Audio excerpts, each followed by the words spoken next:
1 minute and counting. See, that's what's beautiful about this. See, we have this gathering here, but with the new technology that I'm trying to learn more about, literally hundreds, if not thousands of people all across the country will be able to view from this great historic place. So 30 seconds. Across the world. That's, and across the world, for that matter, yes. It's a new world, new day. And I don't mean CNN either. They got a new. 10.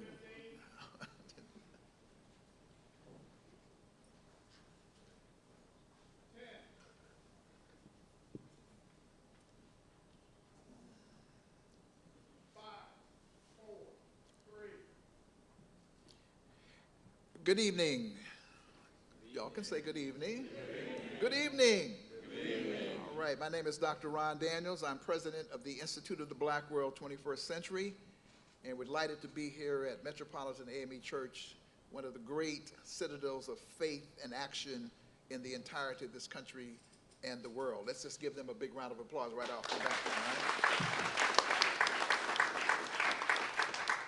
I want to call to the podium immediately a person with whom we have been working very closely in recent months. He has been facilitating our relationship and access to this great church. He just happens to be a homeboy from Youngstown, Ohio. We know that Youngstown, Ohio is in the house or is looking at this, viewing this. And great things come out of that little city called Youngstown, Ohio. So we have from that great city, Brother Raleigh Kimbrough, who's among other things, a part of the mighty men of Metropolitan. Raleigh, would you come please and welcome us? Thank you, my brother. Thank you very much. First, giving all the praise and the glory to our Lord and Savior, through whom we know that all things are possible. Good evening, all. Welcome, welcome, welcome to Metropolitan AME Church. This is a very historic church. I just want to tell you a little story. Then I'm going to call my pastor up. But let me just say this. You sit right now in Douglas Hall. Douglas Hall, Frederick Douglass Hall. But let me tell you, the person who was instrumental in seeing all this come to fruition was our founder, Richard Allen. You don't hear too much about Richard Allen, but he was, in fact, back in the day, a true activist, an abolitionist. He was a devout Christian, but he used his faith to fight. And so when I say that all things are possible through Jesus Christ, just look around. This is a part of his work. I know we got a lot of battle in front of us, but I think, again, if we believe, keep our faith, we can make it. Now, I just want to say one little tidbit about Richard Allen and the relationship he had with Frederick Douglass. And I'll turn this over to our pastor, Reverend Ronald E. Braxton. But Frederick Douglass admired the work of Richard Allen so much that he changed his birthday to coincide with Richard Allen. That's a very little known fact, but that's a very powerful statement from a very powerful man. So, with having said that, I'm going to call up our senior pastor, Reverend Ronald E. Braxton, to take you from here. Again, welcome, welcome, welcome.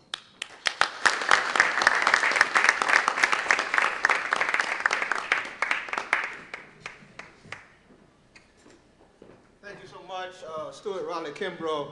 And I just want to say that anytime the Stuart gets up to speak, and he speaks well of the pastor, then the pastor must not have too much more to say.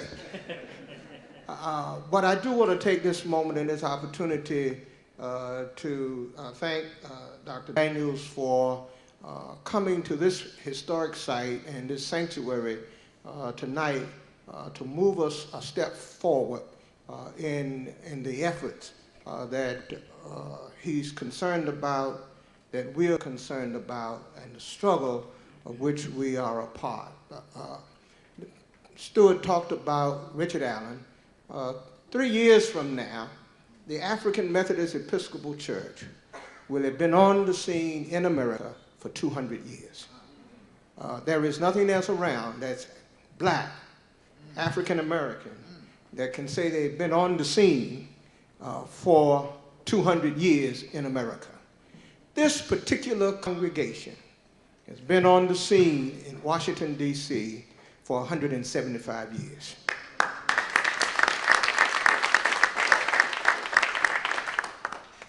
When the petition was given to the General Church requesting to build a building in the name of African Methodism, and pardon me, ladies, but this is the way it went down, the fathers of the church determined and were very clear, build the church in close proximity to the White House.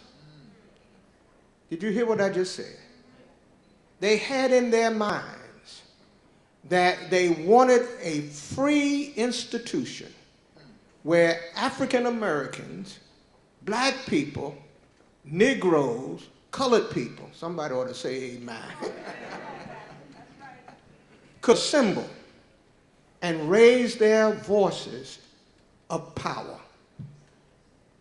It was determined that this would be, one, a spiritual house where the gospel of the Lord Jesus Christ would be preached, but also that the pulpit would be a free pulpit to address the issues and concerns of people who were struggling and fighting for their rights, struggling and fighting for a decent economy, for jobs, for housing, for better education, fighting and struggling so that the concept of liberty and justice for all, that check would be cashed.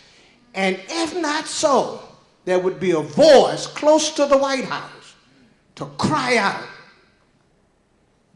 We have these new, and I'm through, doctor, but they put me up.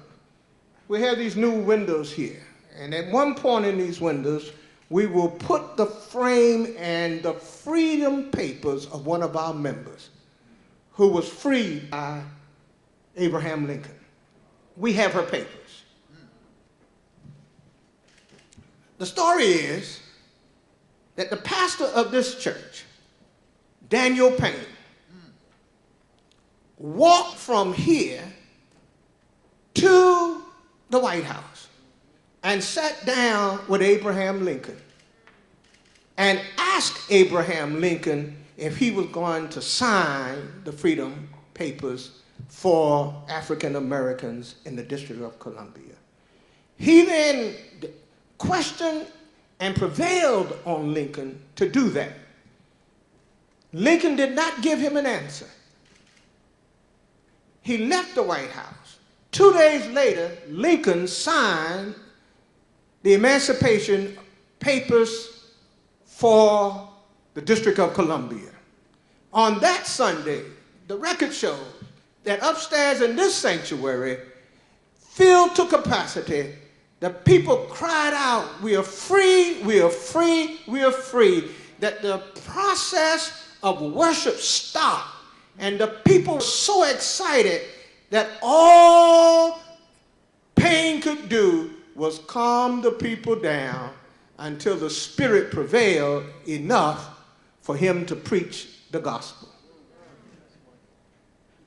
Here we are. Here we are. 150 years later. Here we are. After the Civil Rights Movement. Here we are. 50 years after the March on Washington. And the check is still bouncing. It would be inappropriate for me to say to you, welcome into this place, because this is your house. So all I can say, be at home.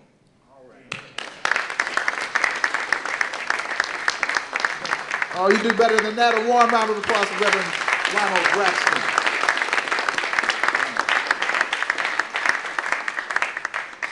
Well, Reverend Braxton has actually framed the occasion well. We gather here because we are on the eve of the 50th anniversary of the March on Washington.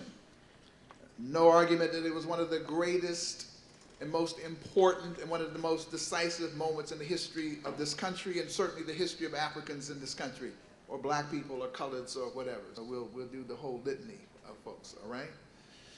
And that's what brings us here. And we come tonight for serious deliberations, because there will be a lot of pomp and circumstance, and there'll be a lot of celebration and commemoration, and all of that is good. But at the end of the day, what we've come today to issue really is a black paper. And we use those words deliberately, not in being hostile to anyone else, but because of what we think is a serious crisis that still remains 50 years later for large numbers of black people in this country. That though we have progressed, we are still in a situation where when King stood on that day and talked about the promissory note, fact of the matter is, he said then it keeps coming back marked insufficient funds. Well, our theme is, there was a deposit made, but the check still bounced. And that's our theme. That is the substance of what we've done in terms of gathering these activists and scholars this evening in order to discuss with you their perspective of where we are. The gentleman, the scholar who is most responsible as an intergenerational effort, the executive editors, and they'll speak really back to back, to sort of give a framework for this black paper, is a young scholar out of Akron, Ohio. I happen to be out of Youngstown, Ohio, so that's right next door, so some good stuff comes out of Ohio. But he's also, I found, a minister, a pastor. We didn't find this out, or a minister, I didn't find this out until much later. Very humble person, but a very dynamic black person dedicated to policy analysis for black people. They worked very, very hard to get this executive summary together. And it's a beautiful, beautiful document, and there's much more to come, and he'll talk about that. Would you please give a warm welcome to one of the executive editors of this document, Dr. Zachary Williams.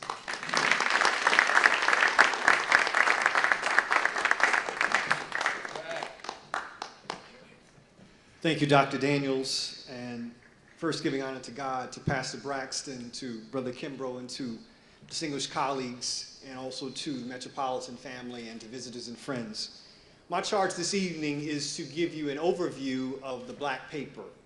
And I just want to go over a few things as it relates to what went into this tremendous undertaking.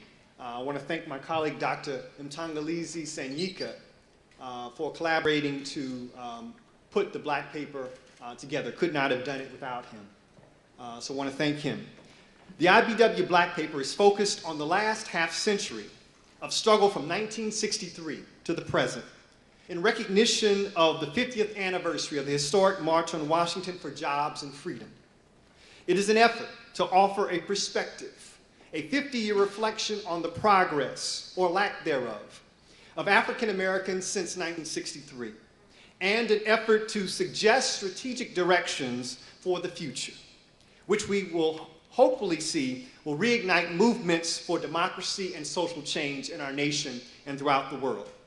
We perceived this black paper as a major contributor to the discourse regarding how we as black people see ourselves evolving as a citizen nation in the neo-civil rights, neo-black power era and beyond. Over the last 50 years, we argued that a deposit was made into the account by America, as Dr. Mtangalizi says, by providing relative equality for some black folks. However, the check still bounced because it did not provide equality for the overwhelming majority of black folks. The messages of this black paper are directed at a cross-section of black America. Everyday people, activists, organizers, scholars, workers, planners, as well as the progressive social justice movement. This, we feel, is necessitated because of the general assault on black critical thinking and the resulting intellectual timidity to discuss black issues and concerns. We categorically reject the oft-repeated assertions that targeting conversation and analysis to black people or focusing on black issues is politically incorrect in today's so-called post-racial environment. IBW regards such distorted thinking as fundamentally flawed and incorrect wherever it comes from, and calls on sober-minded persons of all races to join us in this 50-year reflection, analysis, and dialogue. By extension, then, the messages of this black paper are thus also directed to all people and communities of conscience and goodwill who still dream of a socially just and democratic society which also respects the unique distinctiveness of all of its people, as Martin and Malcolm, Ella and Fannie Lou and others attempted to do 50 years ago. The black paper is organized into 5 units or components, each of which presents a 50-year perspective. Those components are, number 1, an overview and critical analysis of black conditions over the last 50 years. Number 2, quality of life sectoral changes section within Black America over the last 50 years, dealing with areas such as public health, education, and mass incarceration, among others. Point 3, occupational and constituency changes among Black Americans over the last 50 years. 4, institutional and organizational changes. And then 5, critical perspectives for the future and recommendations as well. Within each unit, there are brief articles that attempt to address a series of core questions. The first being, what was the black condition 50 years ago? Second, how has the black condition changed over this period of time? And 3, what is the current state of the black condition? And last, where do we go from here, or what's next in terms of the future condition of black people? IBW, in conclusion, realizes that this black paper is an initial effort to broaden the conversation and enhance the seriousness and quality of this dialogue, and thus intends to expand the publication and continue the dialogue in the immediate future. You will soon see IBW posting the full pages to the website in order to engender more discussion and interaction among the public. It will also publish a hard copy of the document in its totality and conduct future seminars and conferences and other deliberations to discuss the issues. We hope that you will find this executive summary useful in the dialogue on building a democratic and just society in America, free of all forms of domination, oppression, and exploitation. Thank you. Let's give him another round of applause. Dr. Williams is a part of a project that we're creating within the Institute of the Black World 21st Century, which is called a research consortium, pulling together scholars who are also activists. In fact, in a few months, in October, there will be a conference dedicated to one of the most dedicated, brilliant scholar activists we have ever known, Dr. Ronald Walters. And indeed, Dr. Elsie Scott, who's from this church, actually is now heading the Ronald Walters Center for Leadership and Public Policy. So these are not just people who talk. These are people who both study, who think, and act. And so we appreciate Zach for his efforts. He will be helping to build on this research consortium. We're looking for scholars from all over this country who are activists to unite with him from different institutions so that we will have this mechanism. So again, we thank Dr. Zachary Williams for that. Now, the way this conversation will proceed from here is we're going to have someone come and give a kind of historical reflection. Then we're going to ask the panelists who are here tonight to give brief synopses of their sectoral analysis, and I'll introduce them as they come to the podium. We regret that Dr. Julianne Malvo, who was one of the persons who was to be here tonight, literally called about an hour before we started to say that there's a family emergency that she's got to attend to, and so therefore she apologizes profoundly for not being able to be here. We really were looking forward to her perspectives, but nonetheless we will fill in and do the best we can in her absence. Next, I'd like to bring to the podium, and I was on the Carl Nelson show a couple of days ago, and I was saying to them, you know, we have lots of prominent figures, and I think that's great, but some of the best minds, some of the people with the greatest experience in Black America are not necessarily the most famous names. People who have made extraordinary contributions, just sort of quietly are moving out here and people don't know much about them. So I said to the people, y'all need to be here tonight because you need to hear this next person. He's a longtime friend and ally. And in fact, in Tongolese, you got a colleague out here, this sister right here from Dillard University. I forgot, I should have hooked y'all up. This sister right in that front row right there. She's from Dillard, right? Dr. Sanyika, and his name is Dr. Ntangalizi Sanyika. He is a long distance runner. Involved in the faith community himself for many years, still in the faith community. His wife is a pastor as well. One of the architects of the Gary National Black Political Convention in 1972, very much involved in the Congress of African People, and some of these are things that people have perhaps forgotten about, but integral parts of the history that was made. Also a part of the Student Nonviolent Coordinating Committee. On the ground as a much younger person, even though he's young and vibrant still, doing this work. But he's also one of the primary theoreticians and practitioners of something called community economic development. Ways in which within a capitalist political economy, people can still find ways to have participatory economics, to find ways to build internally our community. He's an incredible thinker. He does work globally, all over the world. And we're honored to have him here this evening as one of the executive editors of this project in an intergenerational enterprise, an elder and an emerging scholar working together tirelessly to give us this executive summary. And by the way, this is an executive summary. That's what Zach was kind of saying. This is just the beginning. This will be about a 75-page document before it's concluded. What you see in here are excerpts of the full document that will still be released. So would you please welcome, for a historical sort of a context of this document and the last 50 years of struggle, our dear friend, beloved Dr. Ntangalizi Sanyika.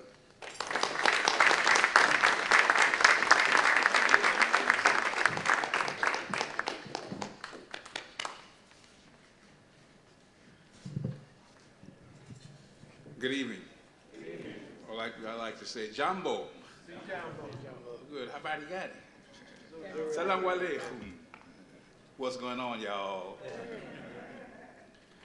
Let me also thank the Holy Holy for getting me here safely from Houston, Texas, where I came from very early this morning, and I want to acknowledge my friend and colleague, the Hooper family, who are here from Houston. They have a son at Howard, and they came by this evening. I'm glad to see you. Just wave your hand so people can see. Thanks for being here. But let me also express my appreciation to IBW for having the good sense to do this project. Ron and I have been talking for some time about how to do something beyond the speechifying and glorifying that we know gonna be going on. And all of that is relevant and it's appropriate and it's necessary, but it is also a time in which there ought to be deep reflection. We were so concerned that this process would get simply frozen with "I have a dream," and not ask the question that Malcolm asked: has the dream become a nightmare? Because the dream for some is a nightmare for others. And so this process emerged out of the need for a critical process, I think critical thinking, and taking a deeper look at where reality is and what we might have to say about it as we move forward. I want to thank my colleague, Zach Williams. He's the older member of the team, and I'm the younger on the team. And Ketchy just decided that. So but I want to thank him and his family and my own family, because we spent many, many, many hours, morning, noon, and night, to get this done. And one day Ron said to us, "Oh, this is the IBW sweatshop, huh?" Because he was pushing us so hard to get it done. But we're glad that you pushed us, brother, and we're glad that it got done. And it's a beautiful piece of work that I am proud to have been associated with. So thank you, IBW. And as usual, thank you, Brother Daniels. To the distinguished members of the panel, and Don, thank you too. You know what I'm thanking you for. There's so much to say that's in the executive summary of the report that you have before you. And I'm not going to try to read that, but I'm going to do something different. I'm going to put it in the context of the larger document that I was working from, and the thought process that would try to situate and contextualize what all of this is about. And I've been told that I had 15 minutes, and so I'm going to try to say what I've got to say within that time period. Yes, a deposit was made, but the check still bounced. And it bounces because there are more withdrawals than the deposits into the account. The deposits do not match the withdrawals from the account. There's too much rubber in the account. So it will keep bouncing as long as the status quo is maintained. The dark ghettos that we see today and the crisis in Black America are the normal and logical result of how the system works. The normal and logical result, not an aberration, but a normal and logical result of how the system works. It is a system of a pyramid of power and wealth, with a minority of people at the top and everybody else moving downward, and black folk can't even be found in the pyramid sometime. But it's a normal result, not an accident or an aberration. And for as long as the withdrawals keep exceeding the deposits, the check will continue to bounce every day, every week, and every year for years to come. As long as the withdrawals exceed the deposits, it will continue to bounce. This simple imagery captures the major contradiction of the American political economy and how we got where we are today, these 50 years since the March on Washington took place. And it helps us to construct a historically grounded model for the future. If you do not understand the past, you will be confused in the future. If we do not understand how we got where we are today, we will not know what is it that we should do in the future. Deposits such as social welfare policies, class mobility, parity for some, success models, etc., are on one side beneficial. However, the withdrawals, cutbacks, budget shrinkage, layoffs, voter suppression, racial profiling, high incarceration keep draining the system of its vitality. And it is especially and disproportionately draining black folk because we started off behind the curve. We didn't start off equal when we didn't come here voluntarily in the first place. Somebody forced us here, and then they robbed us of our labor and tried to destroy our humanity. Thank God they could not destroy that part of our being. But they did put a dent in the system in the process. I contend that the deposits simply ameliorate but do not eliminate our suffering. They are okay to have, but let us not be confused about their impact and their relevance to the total condition of our people. I talk about something in the larger paper I call a social account management system, SAMS for short. Within that system, there are the managers, government, corporations, finance and culture, media, religion, academicians, and all of that. Then there are the subjects, the people, black people, brown people, yellow people, red people, women, students, old people, everybody who is potentially vulnerable within the system. But there is yet a consensus in America that says the American capitalist free market system and American democracy are exceptional beyond and outside of the historical norm. That is the American consensus. Something is wrong with you if you don't succeed, therefore. Because the consensus says the opportunity exists for you to do that. Never mind the fact that you were robbed in the first place. Never mind the fact that your labor was stolen. Never mind the fact that you were left landless. Never mind the fact that your family was disrupted. The consensus is that the American political economy, the free market system, and American democracy are an exception to the norms of history. That is the American consensus, and that is one of our big problems. This policy consensus operates at the level of the macroeconomy, and it sometimes operates at the level of the social system. For there to be a top, there must be a bottom. That's the consensus. After all, we are taught, most Americans support that belief because we are taught biblically that the poor will always be with us. I disagree with that. Fluctuations in policy between liberal, moderate, and conservative positions are necessary to keep the system in balance. Political swings or policy swings and fluctuations serve as system correctives. It's no accident that they vacillate from liberal to moderate to conservative, conservative to moderate to, it don't matter who's at 1600 Pennsylvania Avenue. That is structural, folks. It's by design. And unless you understand that it is by design, you make the mistake of thinking there's a new Messiah in town. Hello. Black people came at the bottom And within this system that I'm talking about, this social account management system, they are planned to stay at the bottom, except when it is convenient to moderate public perceptions of systems failure. In other words, when stuff ain't working right and it's going wrong, then they intervene in some way to tell you that what is happening is not happening. Some of us even mistakenly believe them. Other races and ethnicities and women, etc., have also been marginalized. However, race is the grand equalizer in account management. Whenever America is in doubt, it manipulates its population by reminding other people that they could be like us. It's intentional, folks. Even when they don't think they do that, that is what they do. Now, I'm not condemning individuals because there are some good people I know who are not black. And there are some bad people I know who are black. But race is the grand equalizer in the history of this country. Read it for yourself. It will clearly point that out. But that doesn't mean we have to be so naive as to assume that because race is the grand equalizer, race is sufficient for us to be liberated as a people. We've got to have a change in our understanding, our consciousness, our values, and our morality as it relates to what it means to be a human being. Now, here's the thing that I really want to talk about that I expand in the paper. The way you understand this historical perspective of what happened is there's a series of constant alternations and vacillations between expansions and contractions within the political economy. For instance, the decade of the 60s and the 70s was a time of expansion in the political economy. The civil rights movement put pressure on the system, but the system was able to adjust because it was expanding. The economy was expanding. It was a war economy and a post-war economy. Don't forget, Vietnam was a job creator.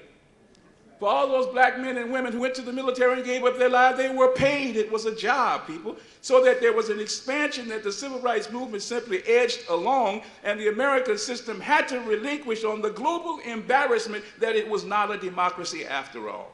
So it's convenient for them to make certain concessions. It was convenient because we were exposing a contradiction in a global way that race was at the center of an apartheid, just like in South Africa, that became too difficult for them to explain anymore. Thus, it was easy for them to appear as though they were yielding. Listen, 50 years ago, a history book tells us this, the March on Washington was almost canceled because the Kennedy administration was about to pull the plug off the microphones rather than allow John Lewis to make that speech he was going to make condemning the government. They were going to pull the plug, Ron, up on the stage that day. Ask John Lewis about that. And it's in the history book. And Malcolm talks about that famous meeting that the Takagi Foundation had at the Carlisle Hotel in New York. There's a whole history about the march. There's another time to talk about. So these marches, however great they were, however good the dream sounds, you have to look at the underbelly of what was really going on behind the scenes. So there was a period of expansion in the 60s and the 70s, met immediately by a period of contraction in the 80s. Who was the president then? Serious contraction, serious cutback, serious response by the system itself that says we can't manage this anymore by putting all these resources into social welfare and at the same time try to maintain the military-industrial complex, shrink the system down, reconcentrate the wealth in the hands of the few. How did we respond? Well, we had a civil rights and black power movement in the 70s, and some say that that movement began to decline, but guess what emerged? 2 presidential campaigns, and Ron Daniels had the pleasure of managing those. The Jesse Jackson campaigns for president in the 80s was our mass response to the retraction and to the contraction. So the system expanded a little bit in the 60s, opened more in the 70s, and then it began to retract in the 70s, and they called Jimmy Carter the president of the malaise. That's because his allies were us. That was the malaise, the newly emerging rearrangement in the power base. And so the reaction of the system was to send us someone who could communicate to other people why the problem was us. All you people depending on the government. That was the contraction within the system. So we got through the 80s, but the Jackson campaign pointed the way because it said there can be a mass movement of all progressive people in the country. Now, the middle class in the black community expanded in the 60s and 70s, but what happened to it in the 80s? It shrunk. The working class, the marginal class, the dark ghettos kept getting darker and darker and darker because the more middle class many of us became, we initiated the process of black flight and started to move into the urbs, not the suburbs, the urbs, running away from us, running as far away as we could get, put our jogging shoes on. But the Jackson campaign reminded us that there's still a struggle and there's still the possibility that we can engage in that struggle to change and transform the system. That was the period of contraction. Then in the 90s, we experienced another expansion with the Clinton administration.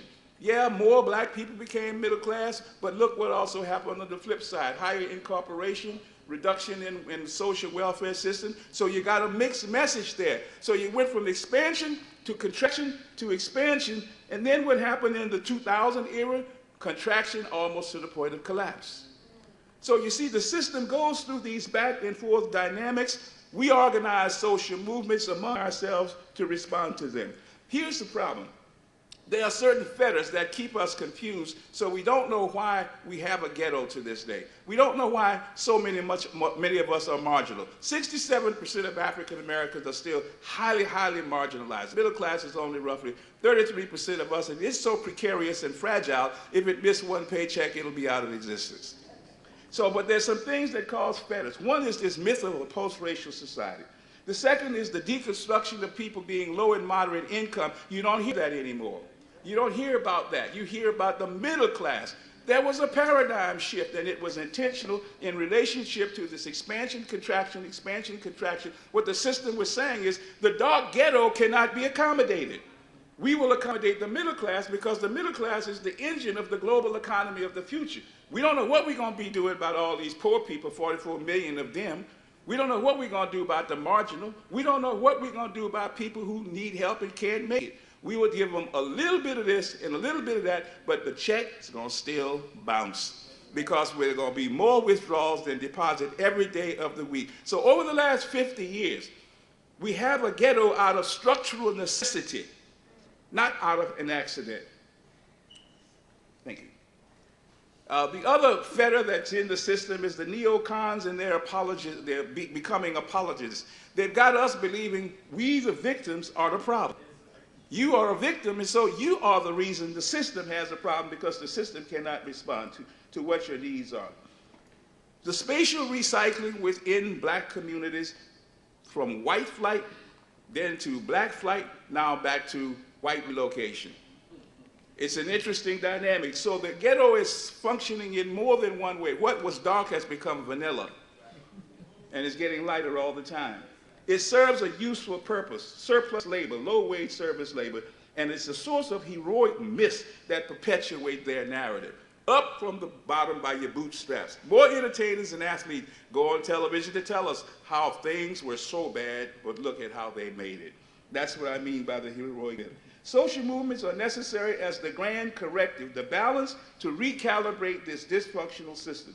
The civil rights movement exposed the contradiction at the first level, that is, basic rights rooted in white supremacy that we fought against. It birthed the Black Power movement, which put forth the second level of the contradiction, which was the deficits in power and class location.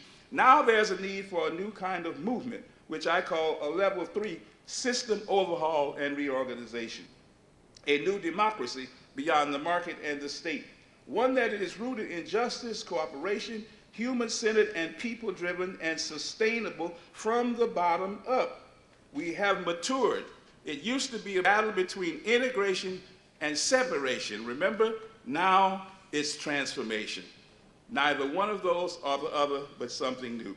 Let me just close with this, and later on you'll have the larger paper that you can read what I was trying to go through very quickly. The black community should continue to organize itself and its resources in its legitimate quest for self-determination, and it must continue to organize itself in its legitimate demand for democracy, equity, and social justice. Both the middle class and the marginal class have a joint interest in targeting public policy to eliminate racial and class disparities and to eliminate the marginality of the dark ghettos and advance the proposition of equity and fairness to all marginal citizens in the political economy. The black social movement, thus, has an interest in asserting its right to its own voice while simultaneously working with allies who respect its agenda and its right to self-determination in all its relationships. The righteous must speak truth to power in the name of those who are still owed. Why? Because a deposit was made, but the check still bounced. A deposit was made, but the check still bounced. A deposit was made and the check still bounced because there were more withdrawals than there were deposits, and the check will keep on bouncing. And until America deposits sufficient resources to cover its debts, the future of democracy and the American experiment will be in doubt. The role, thus, of the black social movement in this era, 50 years later, is to move America forward to the creation of a fundamentally new reality, which indeed can become a multicultural democracy where black people have their rightful place as the original makers of history. Thank you.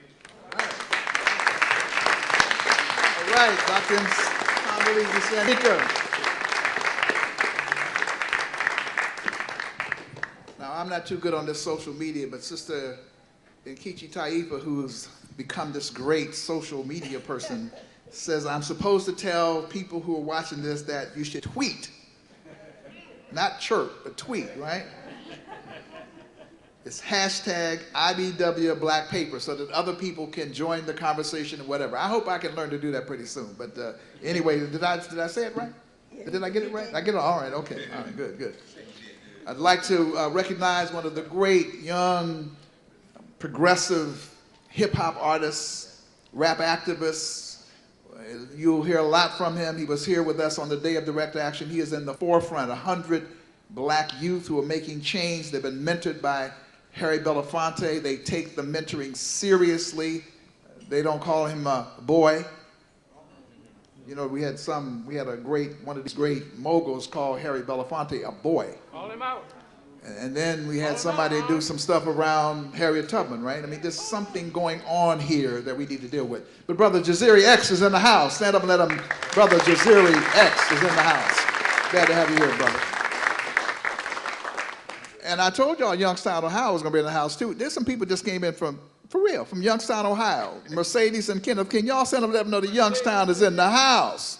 Youngstown is in the house. All right. All right, these are people who've been working with me and following me for years and years and years. It's quite humbling, actually, that we've had that kind of support. Now what we want to do is give some quick, succinct, what we call sectoral analysis that gives you section by section conclusions about these various areas. Unfortunately, Dr. Julianne Malvo is not here, but one of our brightest and best is with us, just recently now going to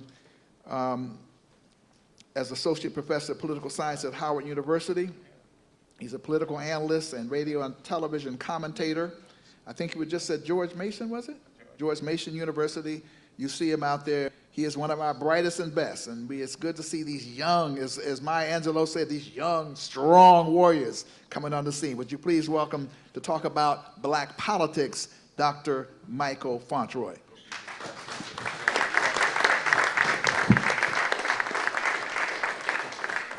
Good evening.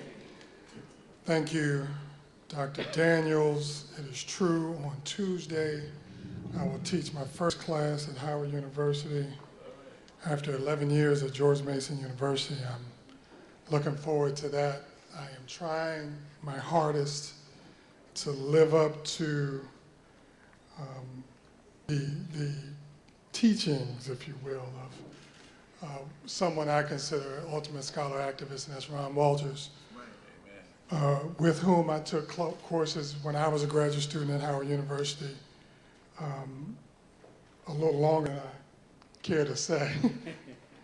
I learned from him the importance of scholar activism, and really am honored to be returning home to Howard and teaching a course that he taught me 20 years ago, called Black Leadership, Organization, and Movements.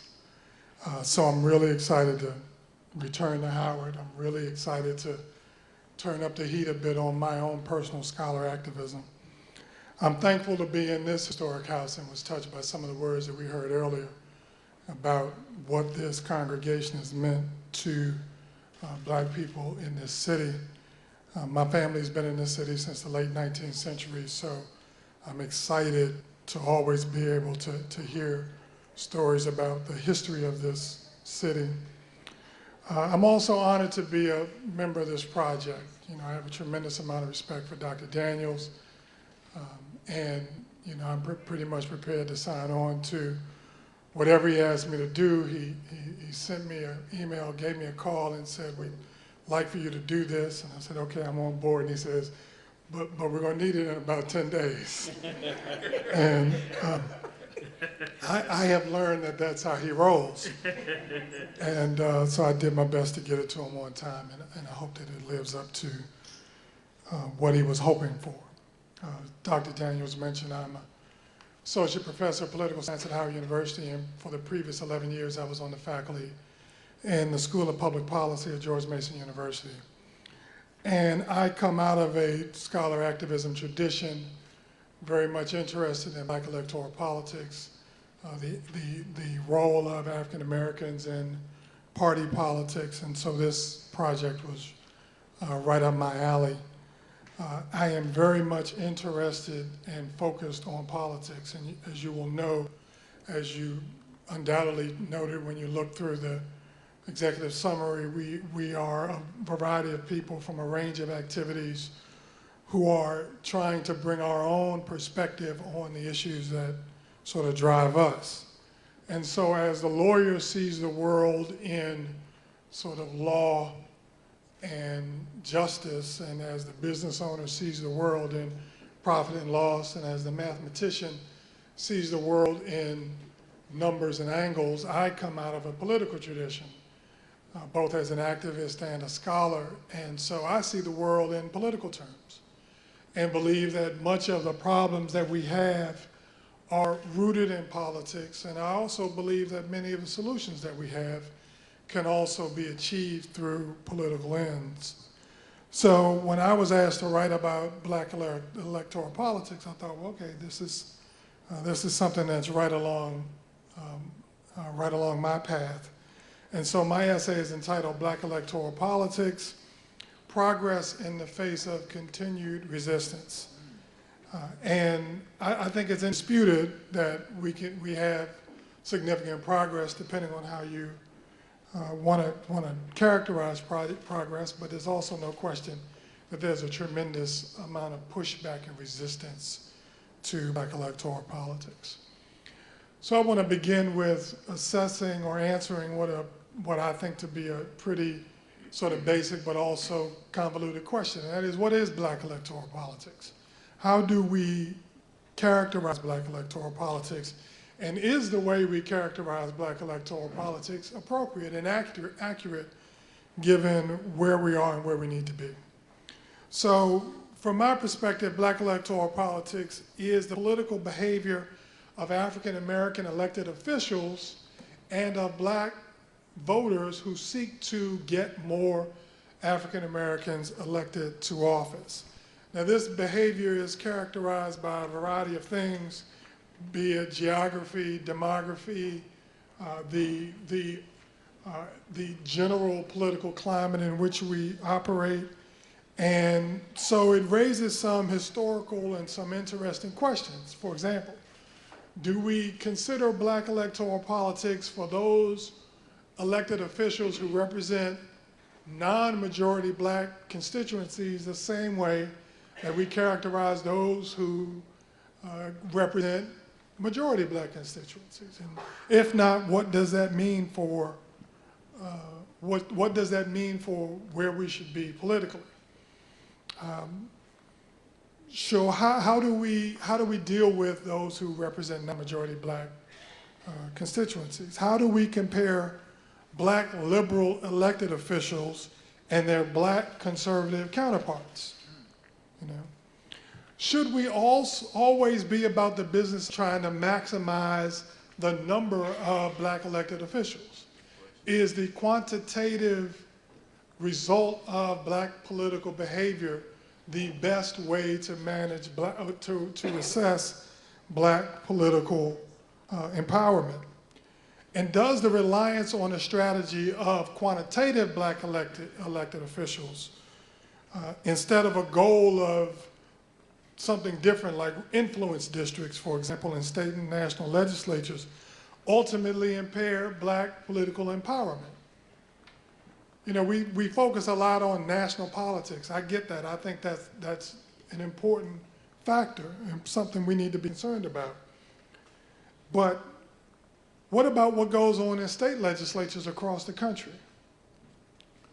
How do we manage or effectuate black political empowerment in those states across the country in which there may not be a critical mass of African Americans that can win elections, but may have to work in coalition with others? So that's the sort of basis on which I move into the meat of the essay. There's no question that there's been success. The Voting Rights Act, which came 2 years after the March on Washington, resulted in tremendous change in the number of black elected officials across the country.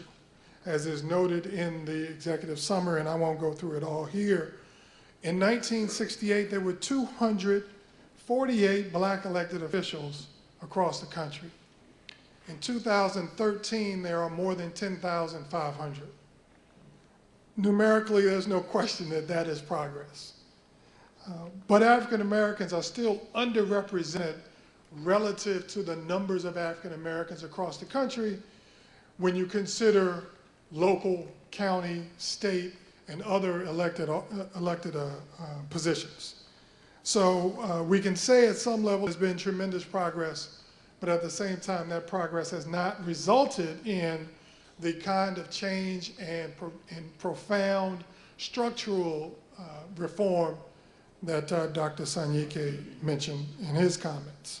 Yes, we have a larger Congressional Black Caucus than ever before, and there's reason to celebrate that. We have an African American currently serving in the United States Senate, and there are, I'm glad you caught that. There's no question that, because there's black elected officials and then there are black elected officials. There's no question that there has been progress. We know that we, of course, have an African American sitting in the White House, not a long walk from where we are right now. So there is a tremendous amount of change, but again, that change has not yet resulted in the structural and policy improvements that I think we all seek. And that success has been met with a tremendous amount of pushback and resistance. Again, we've talked about this before. You all know the story between taking dollars out of student loan programs, which have reduced the number of African Americans, for example, who are attending college right now. And as an academic, you know, I think higher education is at the top of the list of things that we need to be focused on, because as we know, in many ways, higher education is the primary driver of the black middle class. So we see policy changes, reductions in funding for important programs, all in the name of political and economic austerity. We're spending too much money. Our budgets are out of whack. We can't keep spending money on all these folks. Well, you call it spending money, I call it investing in the future. So I think, you know, hopefully when we hear these conversations, we will correct people who say it's about spending money. No, it's about making investments. Do you want to invest in your future, or do you want to waste money in other ways? And so that's one of the points that I want to raise, that I raise in the essay. There's a tremendous amount of pushback that is offered in the name of responsible economic policy, but is actually subterfuge used to offer excuses for taking money out of communities that desperately need it. And then in conclusion of the essay, I talk about two things. One, try to answer the question, where do we go from here? That profound question that was raised in Martin Luther King's book, Where Do We Go From Here, Chaos or Community? There are a number of people who seem to think that the status quo was fine. I, of course, am not among them, and I know you aren't either. But where we go from here, and the answer to that question will depend in large measure on where we go from here in terms of electoral participation. Again, my background is in politics, and if we don't turn out in 2014 and vote our interest as we did 2012 and 2008, then the Congress that we have right now will continue to exist. And that Congress exists in large part because we didn't turn out in 2010 the way we were supposed to. We can't just be excited to turn out when somebody's on the ballot who looks like us. And so I'm hoping that as we go forward, we understand and we'll be prepared to understand that the turnout in 2010 will not work in 2014. And also we have to understand that politics is about exercising power to change policy to impact people. Okay? And exercising policy and not just settling on accepting symbols is not enough. It will require us to sometimes be tough with our friends and punish our enemies. Politics without policy change is nothing. And failing to push for change will lead us to continue to get what we've always received. Again, many of our problems are rooted in politics. Many of our solutions are also rooted in politics. But politics and the people who make decisions are decided by elections. And while there are other worthy areas to be focused on, given my background in politics, I believe that the answers to our solutions beginning in the next election will depend largely on who wins those elections. And who wins those elections is determined in large part by who turns out to vote in those elections. Thank you all very much.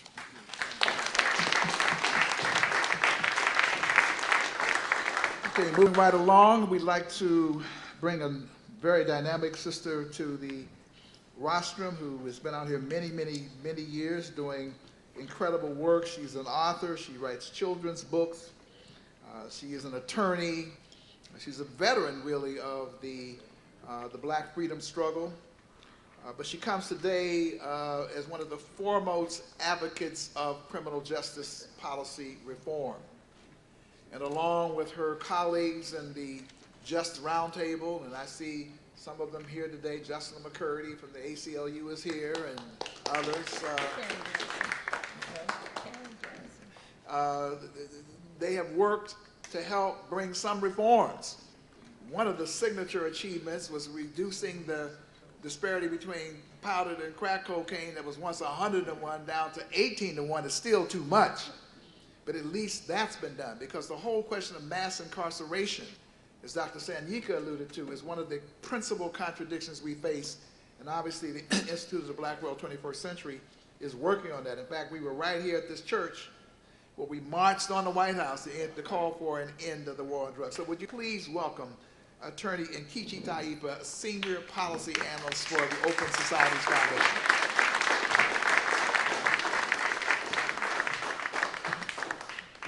Thank you so very much, Dr. Daniels. Thank you, Metropolitan AME Church, for always being there. And thank you for the opportunity to reflect on the past 50 years of the U.S. criminal punishment system.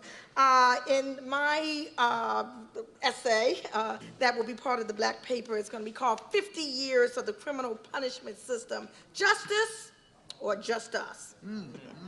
In 1963, Commissioner of Public Safety Bull Connor used fire hoses and police dogs to control Black demonstrators and their allies. That same year, saw a hung jury in the trial of the person who viciously gunned down Medgar Evers in his own driveway. It was also the year where 4 little Black girls were blown to bits in Sunday school. You see, 50 years ago, the police and the Klan worked hand in hand. It was overt. It was direct. It was in your face. Wasn't it, Ron Hampton? Today, 50 years later, the United States has moved from overt racist lynchings and explicitly blatant discrimination as the order of the day, to institutionalize racism, institutionalize mass incarceration as its punishment of choice. Indeed, prior to the advent of the civil rights laws of the 60s, mass incarceration was not a factor. Why focus on a prison system, Raleigh Kimbrough? Why focus on due process of law when you have a lynching system? So what does a bird's eye view of the past 5 decades reveal? It unabashedly provocative terms, in my humble opinion, it reveals a seismic shift towards symptoms of genocide as the system of mass incarceration decimates not only individuals and families, but generations of Black people as well. Year after year, decade after decade, century after century, Leonard Dunstan, although the players change and the scene shifts, the script irrefutably remains the same: unequal justice. Doesn't matter whether we're talking about vigilantism, police brutality, prosecutorial abuse, or court processes. As a race, Blacks have been subjected to a double standard of justice. The names, the groups, the events: Allegiant, Scottsboro Boys, Fannie Lou Hamer, Emmett Till, the Black Panther Party, the RNA 11, Wilmington 10, Angela Davis, the Attica Rebellion, Eleanor Bumpers, Rodney King, Michael Stewart, Amadou Diallo, Abner Louima, Johnny Gamage, Kimber Smith, the Garrison Twins, Julia Texas, Jenna Six, Troy Davis, the Scott Sisters, Oscar Grant, Trayvon Martin. Is it justice? Or is it just us?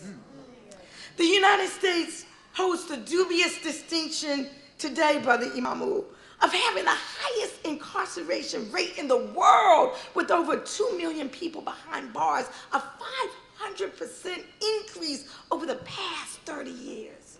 What are the drivers of this shameful and destructive statistic? I submit it is the disproportionate representation and unequal treatment faced by Blacks at each stage of the punishment continuum.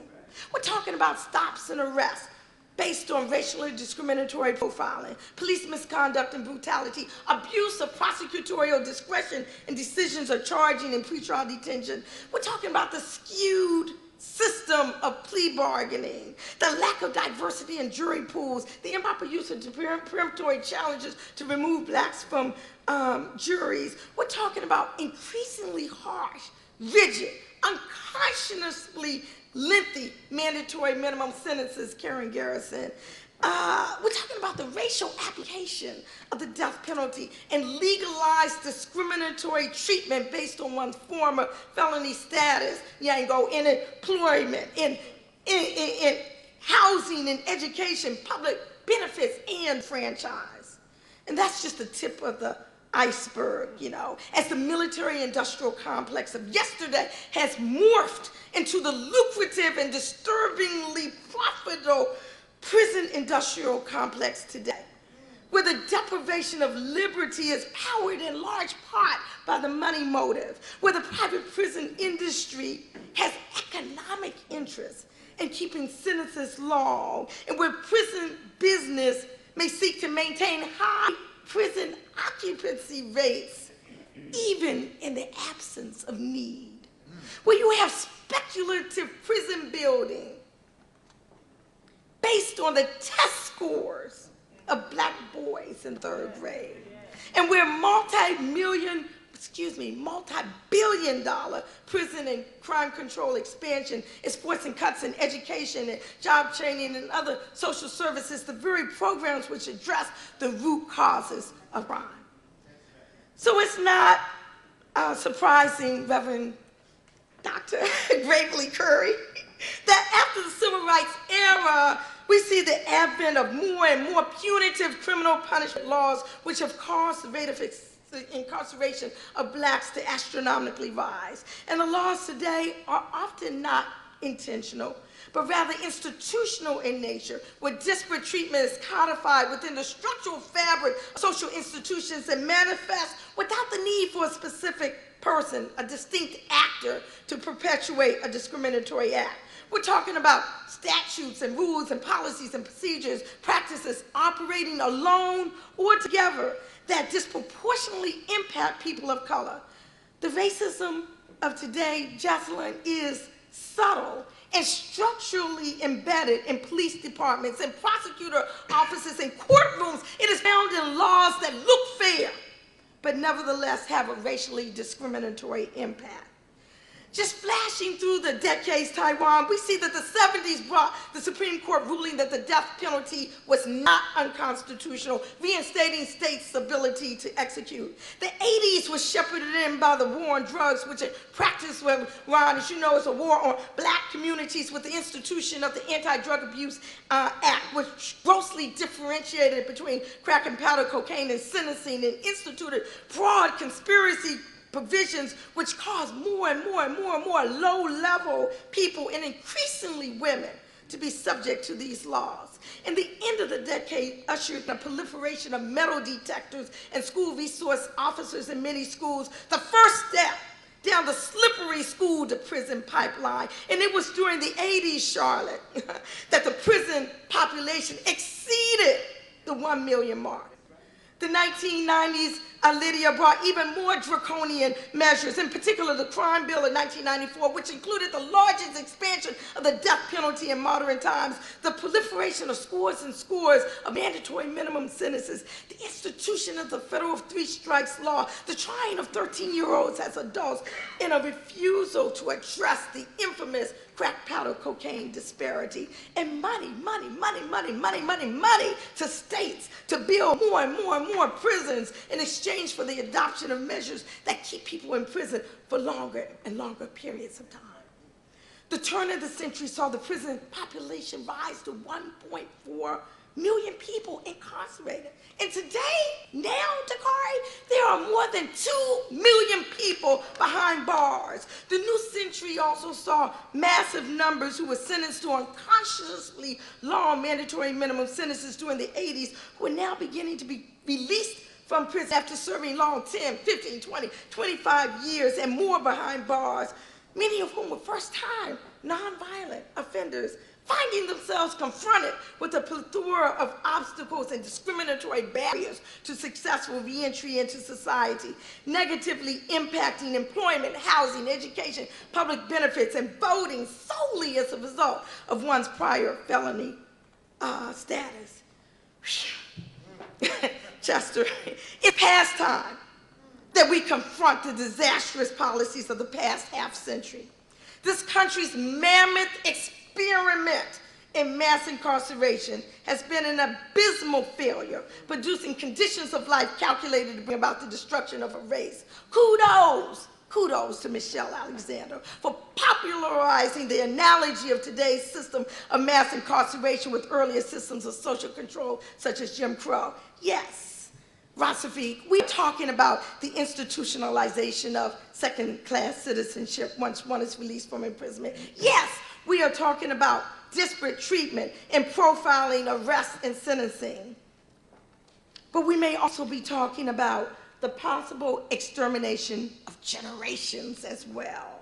Perhaps we need to just take a peek at the stark correlation between the internationally accepted definition of genocide and the juxtaposition of that definition against the impact of the new Jim Crow in the criminal punishment system, which includes not only killing members of the group and causing serious bodily or mental harm to members of the group, but also deliberately inflicting upon the group conditions of life calculated to bring about their destruction in whole or in part. Perhaps this heightened nomenclature will shock the public's conscience into sparking a real revolution in criminal justice policies and practices, as opposed to yet another shift in focus to a still newer system of control. Perhaps we need to push the envelope a bit further and ask, can the United States government abide by the mandates that a global framework to justice issues presents? Or are we once again relegated to Dred Scott justice, where the human rights of African-descended people are not bound to be respected? As I bring these remarks to a close, there is light at the end of the tunnel. Just last week, in the 5th decade of both the March on Washington and the war on drugs, the top law enforcement official in this country, Attorney General Eric Holder, delivered a pivotal speech which has reinvigorated the policy discussion around widespread incarceration and reducing flaws of a system that sends too many people of color to prison. Holder envisioned that the policies outlined in his speech will recalibrate the federal criminal justice system by correcting obstacles, inefficiencies, and inequities, and transform law enforcement strategies so that they alleviate rather than exacerbate harsh punishment. He has vowed to rethink mandatory minimum sentences, confront the school-to-prison pipeline, intensify indigent defense services, expand compassionate release, enhance diversion programs, review unnecessary collateral consequences, increase victim services, and put the federal focus on major serious lawbreakers rather than bit players. In conclusion, while those among us who are the scholars, Zachary and Tangolisi, Michael, everybody else scholars, okay. The judges, the legislators, the prosecutors, the defenders, while we debate the intricacies of the Attorney General's speech and determine what could or should be part of this comprehensive restructuring, somebody needs to break all this down to the community, who ultimately will be impacted in everyday language. Somebody needs to make the connections and connect the dots. Somebody needs to organize the movement that will take it from the ivory tower esoteric to the everyday practical. Perhaps that's out. Somebody, Ron, is IBW. Perhaps it's his partner group, the Black Family Summit. Perhaps it's all of us in this room to build a focused justice movement that will seize the revolutionary moment we are in right now. It is time that we as the scholars and advocates, Jackie, the media, George, Javon, the Don Rojas, that we raise the ante and have the audacity to advance creative solutions to break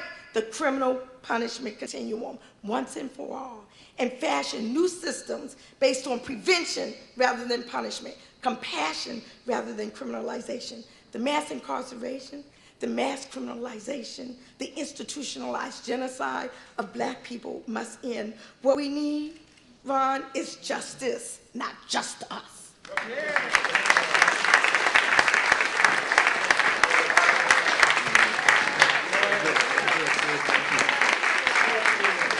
All right, okay, we're moving right along.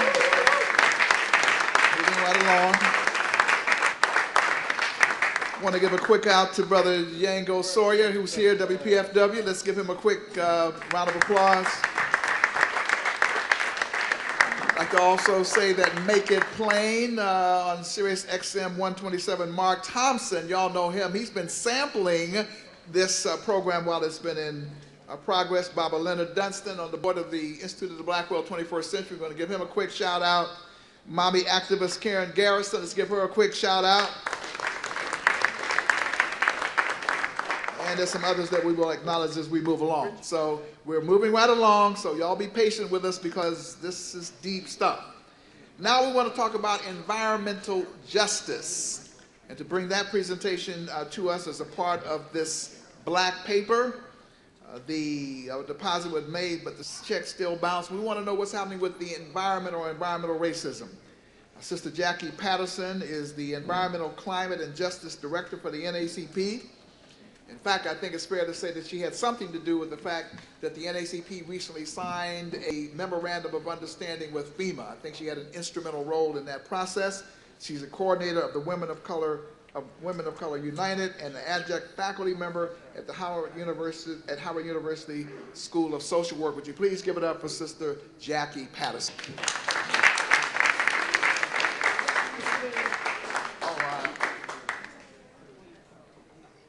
Thanks. Okay, so while that's getting set up, and yeah, I'll just give you a little bit of an overview. So my paper will be focusing on, again, giving kind of a historical review of where we've come as it relates to the environmental justice movement. We recognize that we're built on the shoulders of a number of of fights that have happened over the years. We have the Warren County, North Carolina, the 1982 fight around the PCB disposal in a landfill where 500 folks were arrested, African Americans, around the disposal of this toxic substance in their backyards. We've seen activists over the years, Bunyan Bryant, Paul Mohai, Dr. Robert Bullard, and of course Damu Smith and Beverly Wright and other leaders in the movement, Ben Chavis, who led up the United Church of Christ efforts around the Toxic Waste and Waste report. So we're building on the shoulders of a lot of people who have fought the struggle over these years. And so today I'm going to give you a little bit of a review of where we are, where we stand now, in terms of this struggle, what our communities are experiencing. Thank you, and where our policy landscape is. So we. Over the last 40 years, we've had the Clean Air Act, the Clean Water Act that have been put into place. But again, where we actually are as a community is still being disproportionately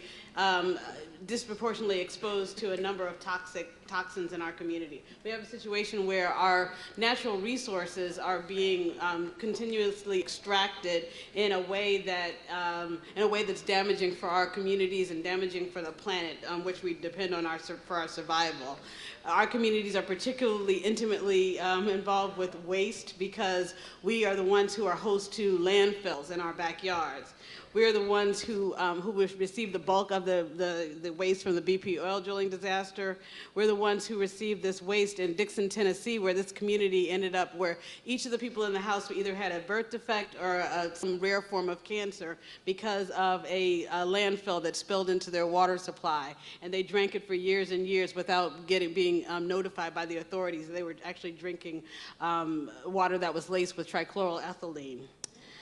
We have incinerators that are disproportionately located in our backyards that emit mercury, arsenic, lead, cadmium, and all types of toxins that we, again, just live with on a daily basis without even recognizing why it is that half the people in our church are on respirators or half the kids in our schools are, carrying an inhaler to school every day. We have the situations like this where this is a oil refinery in Cesar Chavez High School in Texas, in Houston, Texas, where that oil refinery is one of 5 oil refineries within a 10-mile radius of that Black and Latino school. And that's unfortunately not a rare occasion. Our schools are surrounded by these toxic facilities in a lot of places, and again, we just don't even recognize the effect that it's having on our health. We have situations like the Deepwater Horizon incident, which destroyed the culture, the livelihood, and the lives of many people in the Gulf region. And people there was a situation of David and Goliath where the only way that people had a voice was to put out lawn signs talking about what it did to their lives and to make murals on their property talking about the impacts of the BP oil drilling disaster. And even today, 3 years after, they still haven't seen justice from that disaster. We have fracking that's happening on our land where they're drilling down to pull out natural gas, and this is what people are having, where they can actually, when you turn on their water tap, they can actually light their water on fire. Yeah, watch the movie Gasland and you'll see the actual footage of this happening. And again, we're all shocked because we don't even know about these things. There's a concerted $1 billion industry that's suppressing this type of information that's happening, again, right in our own backyard. Halliburton is one of the companies that is seeking to suppress the policies that would regulate this type of action through the Clean Water Act. So they put in place what they call the Halliburton loophole by spending millions of dollars on lobbying against having the types of policies that we need to protect our water supply from these types of pollutants. These are the nuclear reactors across the United States, and what folks don't realize is that a number of, half of the nuclear reactors across the United States are built on earthquake fault lines. And we saw that come to bear recently with the Virginia earthquake that took place, and how there was a shutdown of the nuclear reactor there out of concern about a possible incident there. And again, with nuclear reactors disproportionately located in our communities, if there's an earthquake, we're going to be the first ones impacted by that. And often there's not sufficient emergency plans to deal with that, which is one of the reasons why we did sign that MOA with FEMA, because we're the ones who are going to be the ones most impacted by these types of things. Coal-fired power plants. So we as African Americans are, an African American family making $15,000 a year is more likely to live next to a toxic facility than a white family making $50,000 a year. A lot of times people think it's about economics, but it really is explicitly about race in a lot of these situations, and also about economics as well. So coal-fired power plants, 78% of African Americans live within 3 miles of a coal-fired power plant. And coal-fired power plants emit the same types of things as the incinerators: mercury, arsenic, lead, cadmium. And we see how that actually impacts our bodies in terms of the effects of pollution. It affects our respiratory system. It causes cardiovascular illnesses, causes birth defects. Mercury is tied to birth defects. Sulfur dioxide and nitrogen oxide are tied to lung disease. We as African Americans are 3 times more, our children are 3 times more likely to enter into hospital from asthma attacks than white children. We're more likely to have lung disease, but less likely to smoke. This child lives near whose medicines were given here, lives near one of these coal-fired power plants, and he can't go to school half the days of the year and can't even go outside on poor air quality days. And this is how our lives are being affected. We kind of take for granted that we have high rates of asthma, but we don't look enough and ask questions enough and demand justice enough around the fact that this shouldn't be. We are disproportionately subsistence fishing, and these types of facilities are built next to waterways because they use that water as part of the energy production processes. And then that arrow you see in the picture is pointing to a pipe that comes from one of the toxic facilities. And these folks, African Americans, are about to fish out of that water. One of our executives at the NAACP, when I was giving this presentation, said that when he was little, he used to fish out of the Hudson River when rent would become due and money would be low, until one day when he pulled the fish out and all the scales fell off the fish. And this is the kind of, these are the kind of waterways that we are fishing out of just to put food on our table. And again, these same facilities that are polluting our communities directly and affecting our health are also driving climate change. And we have this concerted effort by these energy companies and others to deny climate change. So that's a bit of humor around it. But again, we're denying the fact that it's happened, even though we've seen the droughts, we've seen the wildfires as a result of the droughts, we've seen the extreme weather events. Hurricane Sandy, and we see, we've seen what it did to the subways and to the various houses. Hurricane Katrina, we all know about. This surge and damaging tornadoes that we're seeing, and then the impacts. That used to be a community with hundreds of houses, and I stood over and took that picture in Tuscaloosa, Alabama, where those houses were completely obliterated, a completely African-American community. And this is another community in Alabama another person in Alabama, the Clark family, where their roof was ripped away while they were kind of laying in the hallway, sheltering from the wind. They had just built that house from scratch with their retirement money 8 months before. And it was completely demolished. They don't have enough insurance, and they didn't get enough from FEMA, so they're just gonna move back to an apartment in the city, and they have to abandon this house because no one else is going to even buy that land or anything. So their dream is just gone after years and years of saving for this property. And so again, we talk about black land loss. This whole issue around extreme weather events and how it affects our communities is leading to black land loss and the redevelopment that happens after these types of disasters. We see the intersection of the fact that we're living next to these toxic facilities and the fact that we're also subject to these extreme weather events. That is the Grand Gulf Nuclear Station that was in Port Gibson, Mississippi. All black town, one road in and out.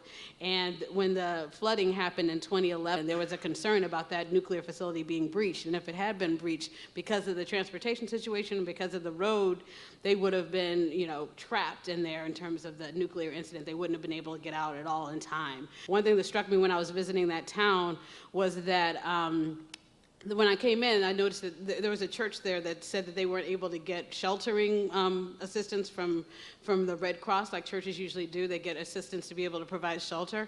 And then I also noticed that Red Cross had a table and 2 chairs in front of City Hall. And I found out the reason for both of these things was the fact that Red Cross isn't allowed to set up a full array of, like the Disaster Recovery Center of theirs that they normally do, because it was within 7 miles of a nuclear facility. So even Red Cross, which which is supposed to provide disaster assistance, has a policy against being this close to a nuclear facility where it can be compromised. So the irony of that it's okay for all these poor black people to live in this area, but the people who are supposed to offer assistance can't even set up shop there. So, and again, just to quickly go through talking about the effects of these disasters, employment security. These people the people who own this restaurant might have insurance that would allow them to rebuild, but people in the lowest rungs of the employment ladder at that restaurant don't have insurance. So when this type of thing happens, they're out of work while the place is closed. They might have had their house damaged, so they just have compounded issues that affect them when times of disaster happen. We also have criminalization that happens in disasters, as you know, with the Katrina situation, the people being shot on the bridge. When we went to Alabama to check out the areas that had been impacted, the police followed us around just because we were there checking on community members. So and I worked in a disaster recovery center, and felt like people were on lockdown as opposed to being protected and sheltered after disaster. This also struck me because I was in a food hall and I saw that people were receiving food. The people were receiving food down to a person. 30 people were African American, and then on the other side, the people who were giving out the food down to a person, every last person was white.